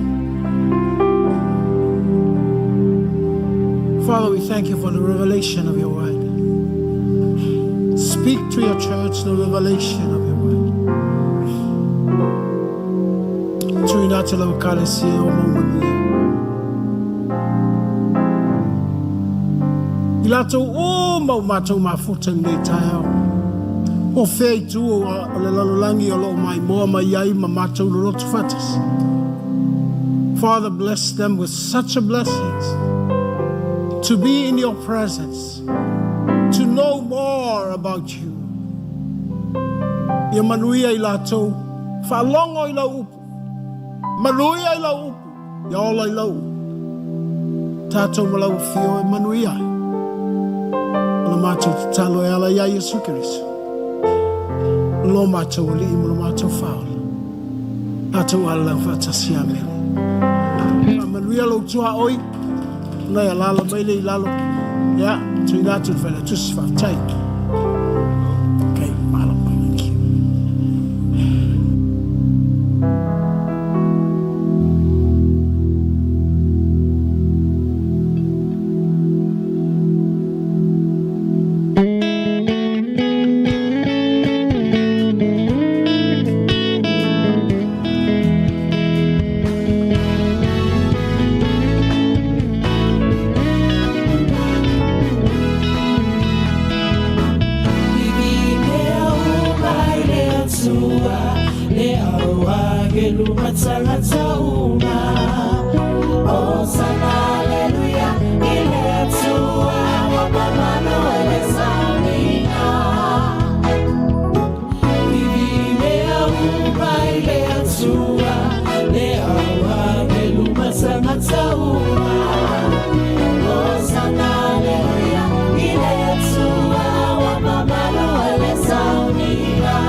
𝚟𝚒𝚍𝚎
Na nonda i bunau na singalevu ni kua i bunau bagai talanoa. Na kelani wa mai bunau talangai ke liwa u bunau ngā bagai talanoa. Danga na bunau bagai talanoa ndau kilei levu kau nangai ue tikanda ngai na vida na vaka sama. Na singa ni kua na nonda bagai sosolo tungai ani ki pede liema. Na ngauna na maki anda ndau bagai barau tikuki na leo ni lotu esele wakaristo vei mata bagai mbauta. Na nonda bonolo mani ke moni na tungai na vevo no tan. Talo no takitsui ke na nona mbula na kapitani ni valu o tuisiria. Kapitani ne mani. E tukuni ni kena italanoa me bakai tege bukina na ibolo tambu. Ni tamata kilai, tamata rongo, ana lebu na ka. E rawa talangaki na vivo o mulai ni kalou. Kaya na lo mani bono siria, e na buko di valu. Kabangan din na tagitalangan nanganga may rawati. Iya, na kanay dengo na matay ni tsikina, gay tukuni ni okoy, taubi ko tsiko na matingo na buka. Sangatangan ni materaw-rawa. E na lo mani no nabubale, ke mani naturangan na marami, bakaw sa tal no takatsingo, sando na ka na kena maruroi tiko na matingo. Na kakua bagandua ni na bagadilabi da kena ndo na ngauna. Sa toso tiko na ngauna ni bingarabi, na itabi, me bakaya rakilani, randau bagay sulu baga matau. Bagay sulu baga binaka. Rakay nandau ni bolo tambo ni sa andau vanramay na mata ni singa ni ndo na singabo. Sa rei binako, kapitan neman ni. Di roka, tatimbi, serau, na sulu. Ia, sa kotono e loma kana matengo na bubuka sa buni tagitsiko na loma ni matabubale ke nambula ni kapitan neman bo binabina kani ndarongo da tsona italanoa ni ndona marama ndona ngone leo leilai sambar ni adobo na bukato ngende ni marama ya kau bombula mai na ngaune valukino siria sangai kau bombula mokoya kamaiti ko na loma ni bubale ni kapitan nemani kainaki na kanay talanoa ni akau mo koya na kaya bosa kina na ibolo tambu me mainga rabi watsi nemani sanga nyo nemani sa toso tiko na binga rabi toso tiko na nona binga rabi me bakain dakila ni ndo bombula lewai na kakede nakadaka na kana na itabi kakede nga naloma ni matabu balya ngone leo lei sara gai tu talanga na vive kani ndrendre mai Syria ke na bono Israel dona singa samani raive chiko na ngone leongo na kaya do chiko sa sanga ni gai kinodarawa me marro elo mana gai tangi daga mai na dona singa me bakani o koe komando tu ni matai valu e tu talanga na linga no rabingarabi arangarabi koe era tura bitanga na bingarabi na bingo na kedi ngai tangi na ngone leongo na nona tangi langa ngai bosa isa lei kaya tiko mai na nongu bonua mai Samaria o kapitan nemani na bombulai kwa na nongu kalu mai na nona bobuka na rorongo ni ndomo ni tangia ke muni na turanga na marama ngai rongo de ndo beir na linga ni bingarabi ngai lei tuku saraba ndondo no betu Syria alako tu Syria au bia mai bagarita kasangabi ke muni na nomu ni komanda ni matai balu embada le butiko tau mati ko tau ko tsiko na buka oi andona kale bungori oti sangai mani kadibi kapitan ne mani koya loyani role vital no sakai serwa mo bagarau mo sana kauloloma kinabono Israeli betu Israeli endo talanga na ibola tsingo mo na kauta batakaya ya esenga tsingo nikila o kapitan nemani na leo ni bola ya embaletti koya saratsinga baletti kwa sabarau sulu rauta bagatini koula na yautale ngai ndau bindonu magitsiko na ngauna ni kauloloma ano italano makawa ni vanu Syria gi Israeli via viendo no magasarachunga na kenangau Bola ni bola mbelo masasuli war tu sangol. Leo ni bola gai vatongo. Au sa tala chiba ni gori. Anongu kapitan ni balu, kapitan ni man. Ni alo binaka ni gai bokam bulai koe mai nono buka. Naka usar la usar. Abara utumai na tu Israeli. Kane bolo tambu ke mon naturangan marama. Na ngau na sa dingo mikina na iloloma. Sa wilika na nona ibola na tu Israeli. Vororong tsiko mai nanga soila isa na profita ngai rarawa na tu Israeli ngai kabango na nono bosa ni kabango ko ni zabuti se wiliki na leo ni bola sabakai mai ba tumbuda via okoya o ya umbeka na kalou me uya na biba mulai sana biba matei sabakai mai ba tumbuda via na turangango ridi kapitan ne mani saranga wala otia Vororong tsiko mo ilaisa. Na kata-kata ni bibu sakiang kay talama isa talasong may doon dorbo la ko sumbuira la kabe kapitan nemani we tu Israeli o kapitan nemani me kaumeke ore nongukis angale tukuni saratunga ibi kaudake lako ena asangani batini wainga choritani saya doyani sa rai di kapitan nemani o ilaisa ngai kaebua kapitan nemani o iko ni kua mona silibo vitu kina choritani silibo vitu boso kapitan nemani ke moni naturangan amaram sa rai bada usa kelasaranga ni na mai zakama naturangan go indona zakada amana ne bitana linga choba ena loba na lingana meza kaba na zaka ni biba mbulai biao kabango kapitan nemani o ilaisa o iko nemani ona sili bobitu nunu bobitu kana bosombe ka bono lebu nunu bobitu anga kabango nemani isa etuna udhi wa saba mai tamasko o epana vata kai pari mengai mai sili tuna wa indungo me saba balata ni ulo ni wait siguro to angay surabo lagay ni ira na nalingi matao meraboso buwan andong garabi koya puranga sangalini na bosa na tamata ni kalou mona bogarorong kina mona rawata kina na bibo mbulai yan na binakadake mo sa bogarorong agi na tamata ni kalou na bosa ya ngay visa utagabondua na loman na turango moy di koya saranga akali may nanggaso ilaisa Wai, baga dua, baga rua, baga tolu, baga ba, baga lima, baga ono. Ia ni sa mata dari mai. Kabang ko ni bolotam. Ia ni sa mata dari mai. Na yoti ni ngauna. Asa bakana lewe ni ngone lai go koya. Asa saba mai. Kemonina turangan na marama. Yana nonda italanoa. Membaleta chiko na turango kapitan nemani na singa indai. E vida sanga na bakasama au nganreba menonda na singa ni kua. Klade sana yoti chiko ni nongu ibunau ke baka endona au aseru na au ni takano ni na dingoma. Vida sanga na kau nganreba menonda na singa indai. Matai nanona sanga ni kau ai taka chiko kapitan nemani nyoko e buka ko e tabu mate chiko.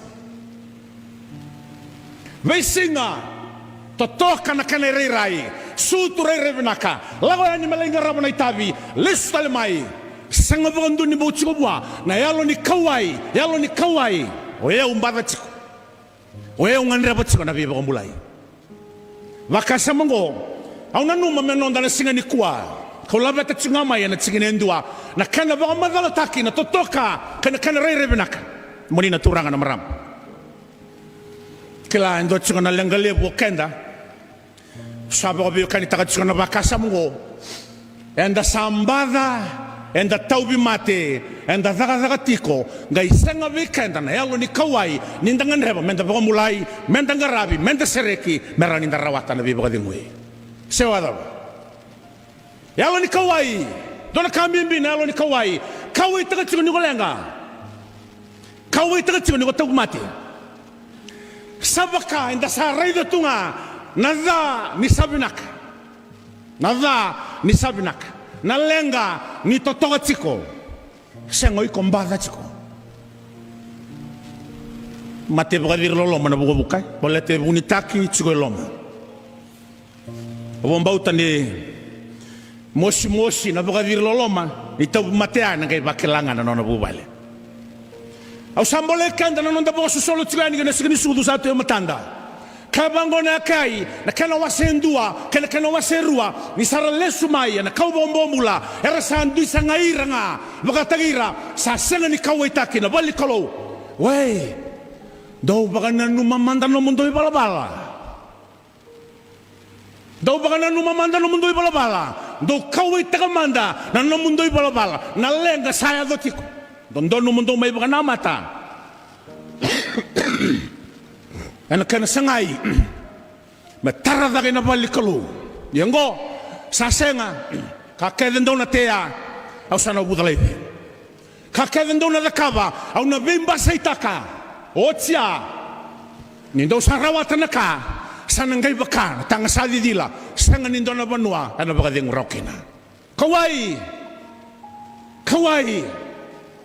leno ndo tu baba ko solo tu centenary sambalavu na nonda lotu sandende na kana baka na numitsi na damba ni lotu na nonda banua satoso lebu na ngauna enda kauta vata kaitsinga na lenga kada senga bokondoni mbau kawai au bia kaitsinga ni kuwa menda kawai takatsinga no kenda ndambada kenda ndabuka o kenda ndabalabala kanda ngandrebotiko na besereki na bibangala la tagini kalo.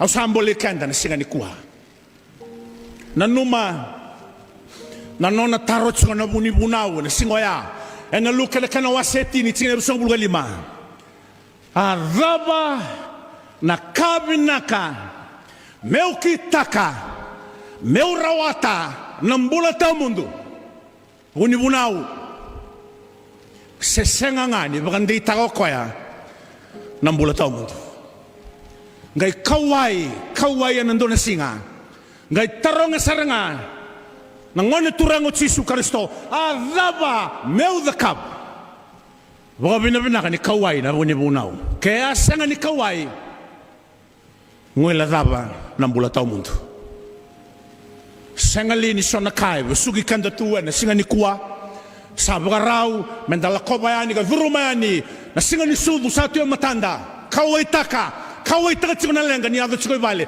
kawai taka tsiko na Yesu kai viti na lenga lelebo nda sandono mga tsiko likuwa senga lini nda tarongi kina au sambole kenda ana singa ndai kani karua ko sakila tsiko ko ni bubuka gai senga bugondua ni bia bugatusa se bugaritaka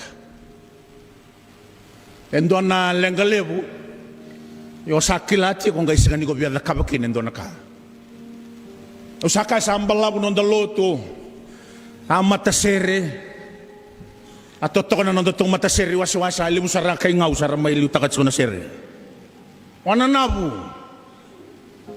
andende na nonda loto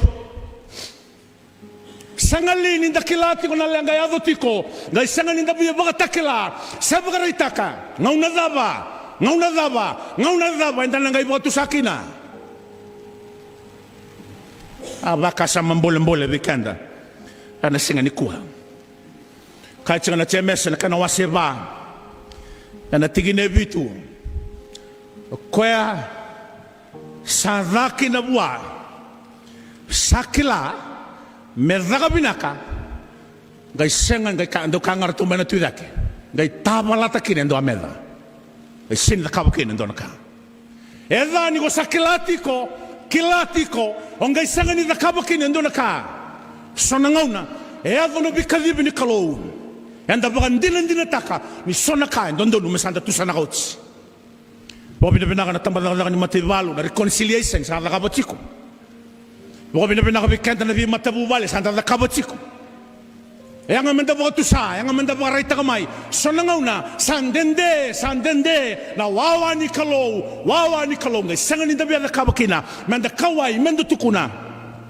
abi nakadanga besanda utaw ba malu ano na bagatulawa muni na turangan na marama ang boleh kenda na singanda indai ngoen dona lengalebo bodo chuna turanga ngoen singoya nilako boy tu Syria elesumai sanga bondo ni vietu kuna bagavina binaka nyanga itangi na ngone leo lelingo menga itukuna anayanga mendana kilachi kuna leo ni lotu enda borongo chuna matakani kwa nanuma tiko keo nanuma ni sanga nindo ekila iko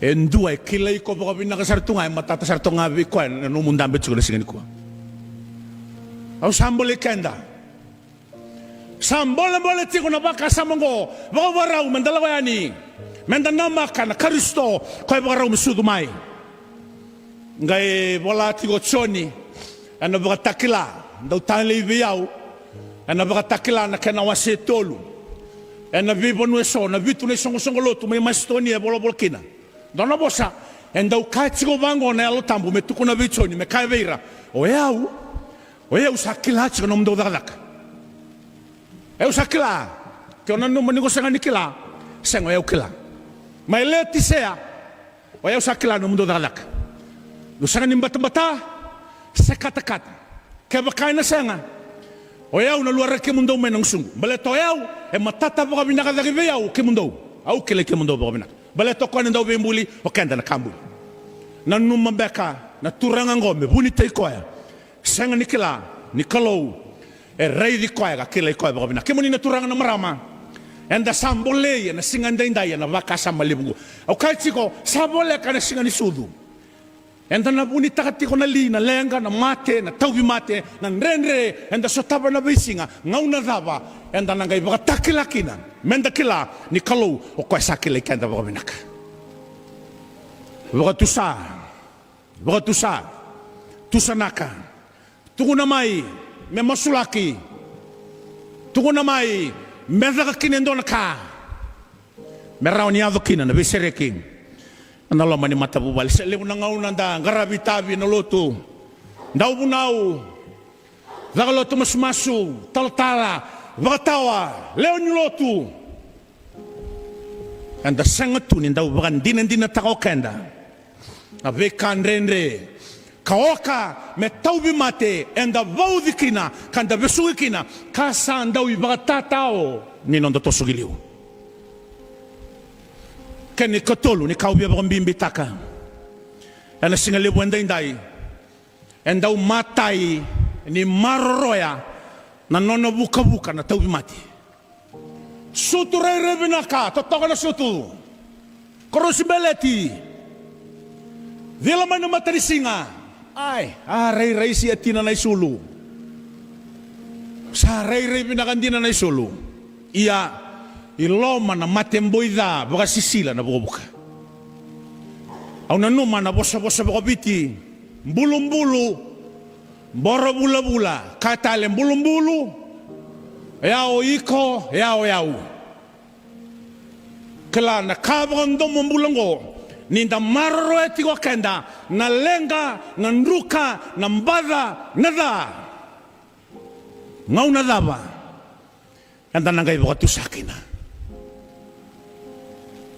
are reisi awalai sulu ninda lako mai na mataka ni kuwa sinikani da sare rebinanga ninda sutu mandalai daga na besinga totoka taronga mandelo mamu sanga ni taubi mate tiko vakadaba nai bala da usaba ko biu kanita na matingo nai bala da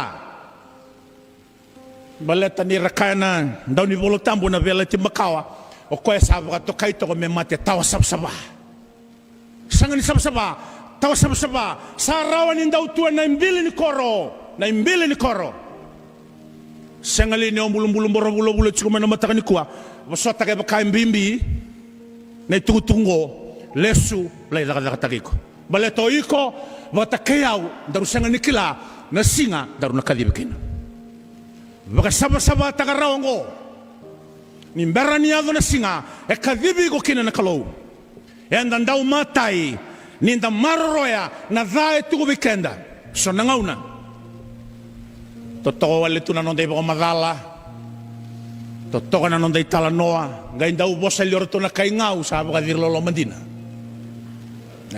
totoka na ibo madala totoka na talanoa kandina Sangali ni kai tsiko na ibola tambu. O Paula, nongu bale na lomandra na tamata. Ngau na talanga sandi tagi kino tebita. Kalau sangan endau raida na kai sau. Ko endau raida na kago buni taga tsingori aloma. E alo dha na vingati na itobo dha na vala vala dha. Sadu ruma tuna nonda bura bura. Yana ngau ngo. Kakua ni ngondau maroya. Na dha tu beiko. Anda sabita taunake na singa indai. Menda sereka, menda tukuna, menda kauitaka. Merauni daba, ni adha nambula. Kila. Indona kaba mandua. Ninda baka tutusa. Confess. Dana kaba mandua. Baleta na nomu levu, na nomu rongo, na nomu kilai. Na baka sama ni baka tutusa. Na yalo malumu. Kau chiko sombu. Adabaya. Waya musoro. Waya mu baka tusayau. Me adabaya. Me orani usereke me udingo mikina. Enda urei mbedi. Baleta mbega ni osato kanan dona itutu, dona itabi, dona bingarabi, na buli toradake. Nre mosiro sombu mo baka tusaiko. Sa kena ngauna. Ni barau mendaya daba chiko yani. Singa ni sudu sa tiyo matanda. Kila. Ngo serangana ka. Enda ubaga tao tagatiko na nonda torobole kayani.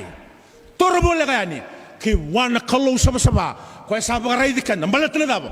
Enda saan daw matay sarangan. Inda maroroya. Na vikadada itu bekenda. Au sanga ni kila. Ibala-bala dada. Banda bagayador. Sinto na ibala-bala dada. Kalebu. Sinto na ibala-bala dada. Kalaylay. Tautu batanga. Na ibala-bala dada. Ranin da may matasere. Ranin da leo ni lotu. Ranin da daw unaw. Valolo man nakawara ni matabu bale. Valolo man ng bole-bole ni matabu bale. Valolo man na isulele busa taratso na bubale. Sa bale singa gibale. Iya ngay nonda daga tio kenda na tamatalutu bakriso. Menda daw maretu na kada ito lomanda. Na numa. Yan nandona singan. Yan naraw ni bunda daga mahi. Dutale sa bora mutsinia. O kapitan Nemani ko iliu tagatso na matay balu. Metege bumay nangauna e anganga kina nangauna ngay may tawbi matekina. Me adobo mai ni otsino no bingarabi. Sanga bukon dotal ngay nganga na matay balu lebungo may Syria. Malata na dab. Sa ti ko nga na tawbi mate. Ronga diyo sa baka binaka. Ronga diyo sa baka binaka. Apalay taki na nomu bubale, nomu bingarabi, na nomu dakadak. Sambada nga na beliu taki. Sambada oira liu taki. Sa tawbi mate nga na iliu-liu ni mata bubale. Sa na tawbi mate talanga na leo ni bubale. Boleh kanda. Ena singa ni kuani. Sa tawbi mate nga na beliu taki. Sa na bakilana tawbi mate oira liu taki tiko. Bobi na binakaya na bibagaraw taki niya lutambo ni singa lebu ni kuha. Gaya kachi ko bango na turanga. Kana luka na kanawaseo no tigine tulusong bulgadiwa. Sanga ni rawa, rongoda, sanga ni rawa ni tumbera na matamboko. Kaya baka sa tumbera na matamboko, raw na sikalutu ruruwa nga na keli. Gaya kabango ko ay na tsiginera, sinabasa nga bulwa, wasolbuwa ba, e na luka na kanawaseo no, e na kilay nga na kau, e na buwana. Yan na kandi na reality yan, ang basi kamay, nandun ang una. Sa tawbi matenga, na iliw-liw. Sa tawbi matenga, na iliw-liw ni mata bubale. Sa nabakila, na iliw ni bubale. Taraman na nabakasama ni matasere. Sa tawbi matenga, na iliw-liw ni matasere. Sa nabakila talaga. Na maboa, na lenga, na bekasetsi, na biray di bada. Karaoka tu, may buka-buka ni nondong mula. Kaya nga mandasabo ka sa matak. Muni naturang na marama. Au sambole kenda na singa ni kuwa, usame buka dabar na ibunanggo. Tabalea, menda sabo ka saba tagi kenda. Ni sabole ka tsuna no sudumay na Kristo. Sangali, ni ko sabakilati ko na renre, na mbole ni ngauna kay na kain da sutaba tsuan dainday. Sa tamata rongo lebu sara. Yan na lebu na ka. Yan na lenga lebu ko bugatiko. Kaya nabosang gain daw ba kaya ngataka. Kako ni umbiat si ko na za ko na kaba. E na lebu ni kabina ko ba kaya dorat ko na bising. Kila dau matai o kenda. Enda sa matai. Oti sandangai umbia tiko. Ena levu ni kabinaka na kena bosa matau. Menda tukuna. Ona numa ni naseregi kina kena ndina. Melago tani mai na kae sotabiti ko na besinga senga. O iko saranga. Mosa tu dake mo bakasabata giko. Kani oti. Nakakwa ni dandau nga sayawa. Nanon tungang ni ser may koro. Kakwa ni onda undondo mo yawa. Baleta ni go sanga ni go raida chiko na nomu bubale erusokoto. Nakaubia kango. Rerebi na ni sutu ni kapitan nemani. Sanga ni bakila na imboi ni buka na banua ni dagadaka kena bingarabe na ngai me bakila na kena tarambi na bubale.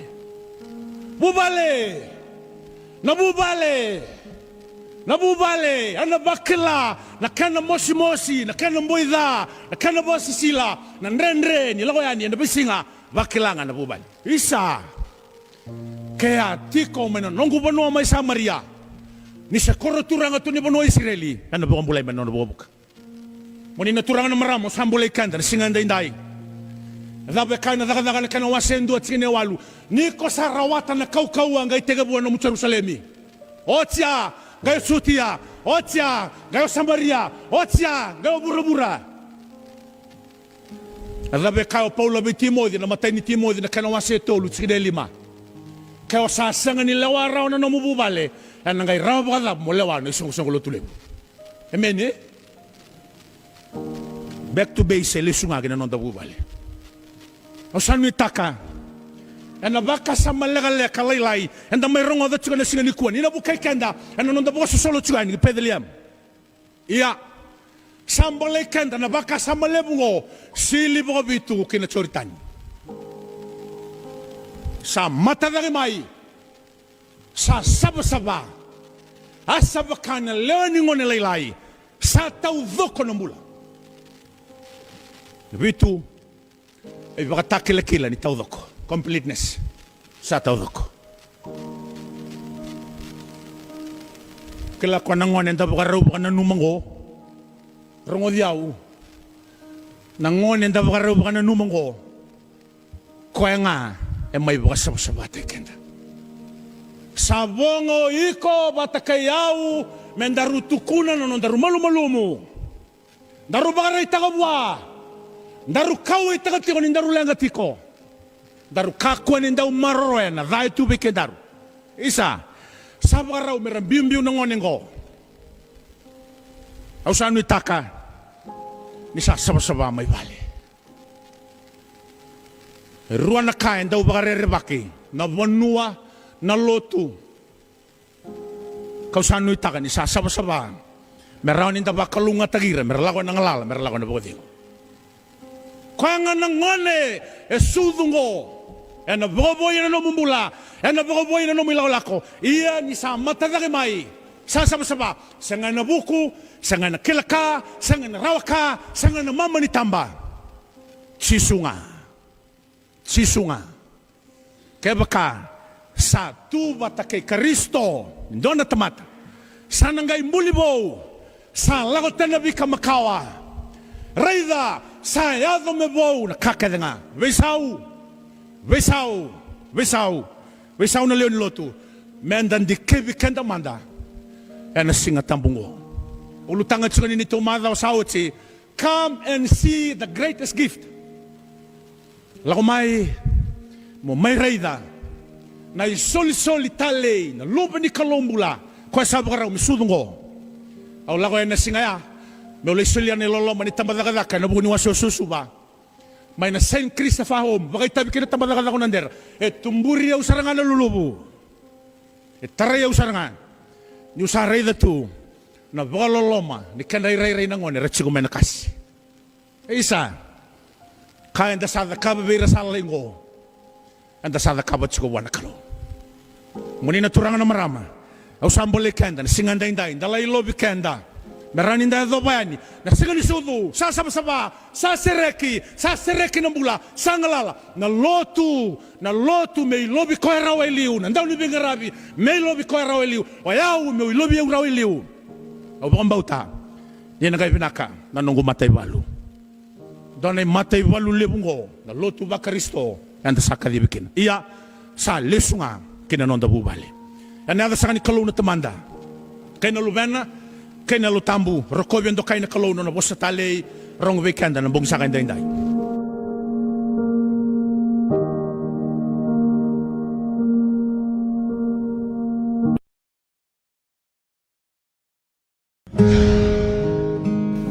Binata ka wale mo na nonda mati sere niya sa ando tigo na sere sa bulidi tigo melangati na singa inday e anambongi au maningirita na iliuli ni mati sere ka usakire wa kero ni langati na serongo au wa binaka ni langati rawa e andau tukuni tu na mati sere ni kay molatangan na nonda mati sere ke ba mandanga ya boile ndu aserawnga ni selanga sere na mati sere ni centenary akali bona bo binaka e na sere totoka e waro taki e na matagongo.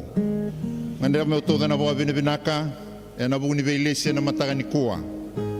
E na busa ni veilu taki turanga na italtala e buke na kena lesi me uwaitavi e na matagongo. Sa andi na sara sa tulu sa ngabul na mbaki. Na nongo tigo boli baba koso tigo na valilu tungo. Ndau buna ubulinga na kabi. Buna ubulinga na kabi. Ye wa binaka ni lesi me bunau ene singale wende ndai en dona tutu ni bunau arsa liwo tikina lebu nangase ronga na nondolo tu esele au kalungata ni utu lagi kina na singale wende ndai me utomanira nangase rasa mode karandau bunau tagi viti karandau bunau ene singale kau marau kau baga binaka kina baga lebu buana kalau Daba binaka taka na madao sa oti. Era sa besu kaya kia ni uir na leni nonda bose. So era sa lesu ibale era sa yadorawa. Daba ande otaka na nonda bo ni binaka kanda nui taka ni ramai maro taka na nonda tigo isuba. Ena madao ndua ni bose era sa lesu ya ni gina kibale. Pike muni na ngoli kibono tani. Daba ni binaka talanga so sa reado oti. Sa bo ande otaki tigo na bo ni binaka. Kima minui taka. Nyonya mai tala itaka na veka uni so sarava kaso taba na no mene mai tiko bagala ka isuba e so talanga era sit tiko batanga ki kenda na ngauna indai kanda nuitaka ni na yado na no na ngauna na kalau veki mami na lako sarava yau yanu sa mai bulan dua na wawa mada undua na bose bulan dua tali na wawa ia na kai boga tau tunga verne to ke niwanga na lako ki ono na chiwa ngo na senga ni madala na ngauna daba ngai lau mekina baletanga ni kitu saru ya no boleka e anda ba binaka chigo wana klo e na nona viva rotaki wa binaka ni lotu wate tigo ke kenda ni kuwa na ngase okoro ke na nona bubale na wale buna mbula na wale buna gravitavi au senga ni ndau ngandre ba melako sivi chao ndona kambaleti koro ke ba urede ndona kai koro baleta na nongo ibide lutu tu mai koro awa susu mai koro awa tega vukile chisu mai kor ngona bono etukina na elongu ndina ni ukayono ia ndo kai tunga ni ukai kor beleta na nongo mbula au susu tunga mai na nongo ndo ba binaka ni rau tigo batike kenda na turanga na talangase na tau kei nuku masia ngai bo ndo tagi na bo ni binaka kalungata e na busa ka ni lesu ki koro e na singa sa bo rotaki keto angole ndo na ve mbulu ilambasa ibu anangase bo dengo ena sea na tala ratu mundu kita usabe tala notiko enda to na lagi tiko mbaka gibei wada banondo to ya ni mode anondo to kana batambatachi ko nanraki au sa tu na bango virtu na ni to la ni la lako na tala be buke ke na vida tala nangasi ni lotu ena kai baro taga na kalo na nondo to tiko enda ba binaka besenga ni ndanda ubulang ya ndona buno nda lago kina go ikenda na tamate nda bambauta na klo enda senga ni nda ubulangi au ba binaka na mata ni kuwa raulo tu bata tigo ikenda na turanga ke na marama karole ba so komunir na non re baba koso na tigo ni mata tu mai lambasa bambauta na kwelno to sailo ama raulo tu bata tigo ikenda na mata ka ndai rau baro to rau baro ta kana keto neto itu tu venan ragi mbata Kito ikatalawe na matagadada ni bera ni elis telemani law isuba. Kerero na beotini. Nrau tu da manda mi kema mi baga vina kataka. Na nema mele marro iti una gas ni lot. Na nema mi ado na nonom do lot. na valeu. Sone manfaatu na iliuli ni MCF venga rabitiko mai lambasa mai na boliku enda ba bine binaka ngai wande otaki na ba bine binaka ena lome ni nondo itiko tiko ni lotu mai 𝚟𝚑𝚍𝚎 da ba bine binaka talanga roya limbula sakatiko na nondo iliuli ni lotu turana ngasilevu ba dangi tiko mai nandi da ba bine binaka da saraba sakatiko na venga rabi tiko kina na iwaso nandi ena nondo tiko ba dangi tiko na ngasilevu kapakaki na nononda buni bola lebu tiko boli mai Australia na buni kana la ngarabi na itabi enda saba ndo taka sa talanga na nonda ba nuni binaka ina la ngarabi ba binaka na itabi ro lesi kina ka kadibi ro tiko kina na kalau ena mataka indai sando na nonda masu kimami atawa yang atu ena ndo na ngauna oni ngai to mike ke mami zake na kalau Nyoni kilani tuve ke mame sona soli raoni ke mami wa ngataka me wakati te kina na nomoni vosa me ke mami anga kina gina nomoni daka binaga bo lebu na matagongo binaga bo lebu na nomoni vosa sabu arotaki imami sa kerena kalau me sa buni sarana domo mata me sa rongon dondo ngana domo mni ni vosa nga ora na kalau me rauro ni kima mi rongoda kima mi lai da kava men dina kina na no mni vosa ko nga da kava na kausa to satu kuna ko nga ngo elo mani au masu na da mni chisu na ibombula kepedi ena matai ni Samuel na kena wa se ono enda rongoda kina indona itala noa ko ngandra me utege bu me na wa se lima kakoto kina na iteke bu ni tala na waka na wadavara kina na leso ningo na singa indai evaluti na bonogo Israeli mai beir na kai Filistia kasada na tiko na ngone indai ko Palestina kalima na abusa ko Ashdodi na abusa ko Kada na abusa ko Ekroni na abusa ko Asikiloni ke na abusa ko Kesa ka boto kai tiko mo Gaza e na ngone indai evaluti na banua ko Israeli wagabuai na banua ko Israeli karasanga ito kitaka na kato ni velalachi na kato ni kalau oir na kay Filistia karasanga le wagati kore na banua ko Ashdodi tukunya na kena italanoa na leso na kena wase lima e na ngauna sa kau mekina na kato ni velalachi ki Ashdodi eranga idambetaka kinambure kalau na non rambure kalau kanduri tuki na nanonda kalau elewa kaya na ko tekoni tukuni na kena italanoa ko tekoni na kena imbuli eve mama mata ka ve mama ika nyusa tukuna ngango ve mama mata ve mama ika kena mbal rongone ko edaba right ko mama ide ve mama ve mama ika Duri tu na non rambure kalau na kaya Ashdodi mai Filistia sanga kau mai na kato ni vela lachi me mai mbiu na ruku tekoni na non kalau songa nambure kalau ara lesu tale na kaya Ashdodi ena mataka ni singa katraba ni radhabe mai meralago mai na non rambure kalau sara da indona kasa ado tu ve tekoni sambale tu ka tekoni na aso ni kato ni vela lachi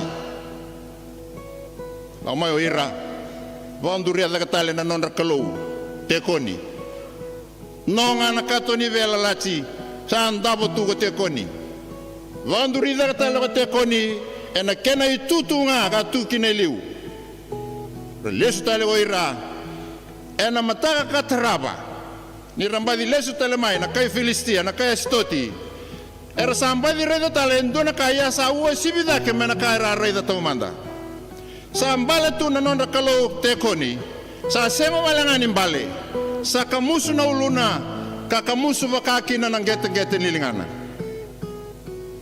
angkai tukuni ora nandoni bola sa angkai ndo ndendre beira na kai Filistia kaya Ashdodi merambutuka na ilango ni non rambure kalau mbale to ya na banua e akamusu kina na uluna na nonda kalau o tekoni sanda baba ruo o tekoni karoni na nambale sa kamusu na uluna kang kamusu bakaki na nang gete nilingana Sa tegabu meravata taro na kay Filistia. Sa vitu na bula na nona may tiko na kato ni vela lati na nona na kay Filistia. E na nona tiko boli na kato ni vela lati may stoti. Arsangay reda tiko ni ruotale na kasaya do tiko veira. Kamatali ya kasangan ni daw yado iliw. Dua, sa abgadada ni boli nga na kenra may naman numanongo na kalabo. Kena kene karua. Saratega bu mati bu ayaw tiko nga may na kay Filistia nando na mati katukuna na ibola tambo na mati ngo na yada na somu nandara autobole me warre da Google taka na somu nandara ngo na mati ngo kilani nda kilabina kana sivine loma sanga ni laure mai tumba na mati ngo saratega bu mati bu ayaw tiko nga may na kay Filistia. Sa tega bu mersava tataro ni ote vitu na bula. Dona ka mesavaka. Ndeirera ina kato ni vela la chingo sa baga buna chiko. Na nonda sa baga loloma. Sa senga mai na kenda. Sa tega bu mate tu ngamai. Men dona ka medaka. Kadibi manda mayor ng bete. Kadibi manda mayor ng daw reirai. Ndeirera saya nga mesa suka na katungo. Mesa baga suka. Ndela ko lako na ochibi kita katui. Ina mesa suka. Tarangay ikaw may oira na bete, mera may mga salatagira na kay Filistia, siya daba medaka. Sa kay bango na non rin mga sala, daw kakuha ni mga sukawale na kato ni Velalachi. Mundo ba sukawata kena sona no mundo isoro, no mundo isoro beira na Israeli. Mundo na tayo ndo na kato, ndo na ngingi ni yaya bo. Ndo na kato bo, metata lang nga, kami ngay mbuli lima na kalabo kaula kena lima na sumunan dara kaula dabay lima kina lima ambalata ni lima na yabusa me representa ka na nonda sa soro kina matentu Israeli lima na kaula kalabo kaula lima na sumunan dara kaula biwe nando na kato kau may na kato ni Velalachi ngay biwe nando na ngingibo sa ngay bango na kaira kaya ng bete. Me kau mai rua na pulu makau totu na sudun rau. Mambale rua na pulu makau elewa. Totu na sudun rau kene mambale rau sengai baka sudu oti saranga.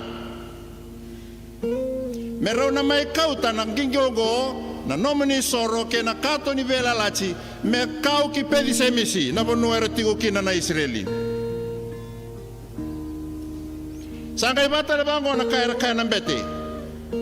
Ni sa lako nangingi, ni sa tega bu mekau nangingi yongo na kato ni Velalachi. Wata kena nomini so.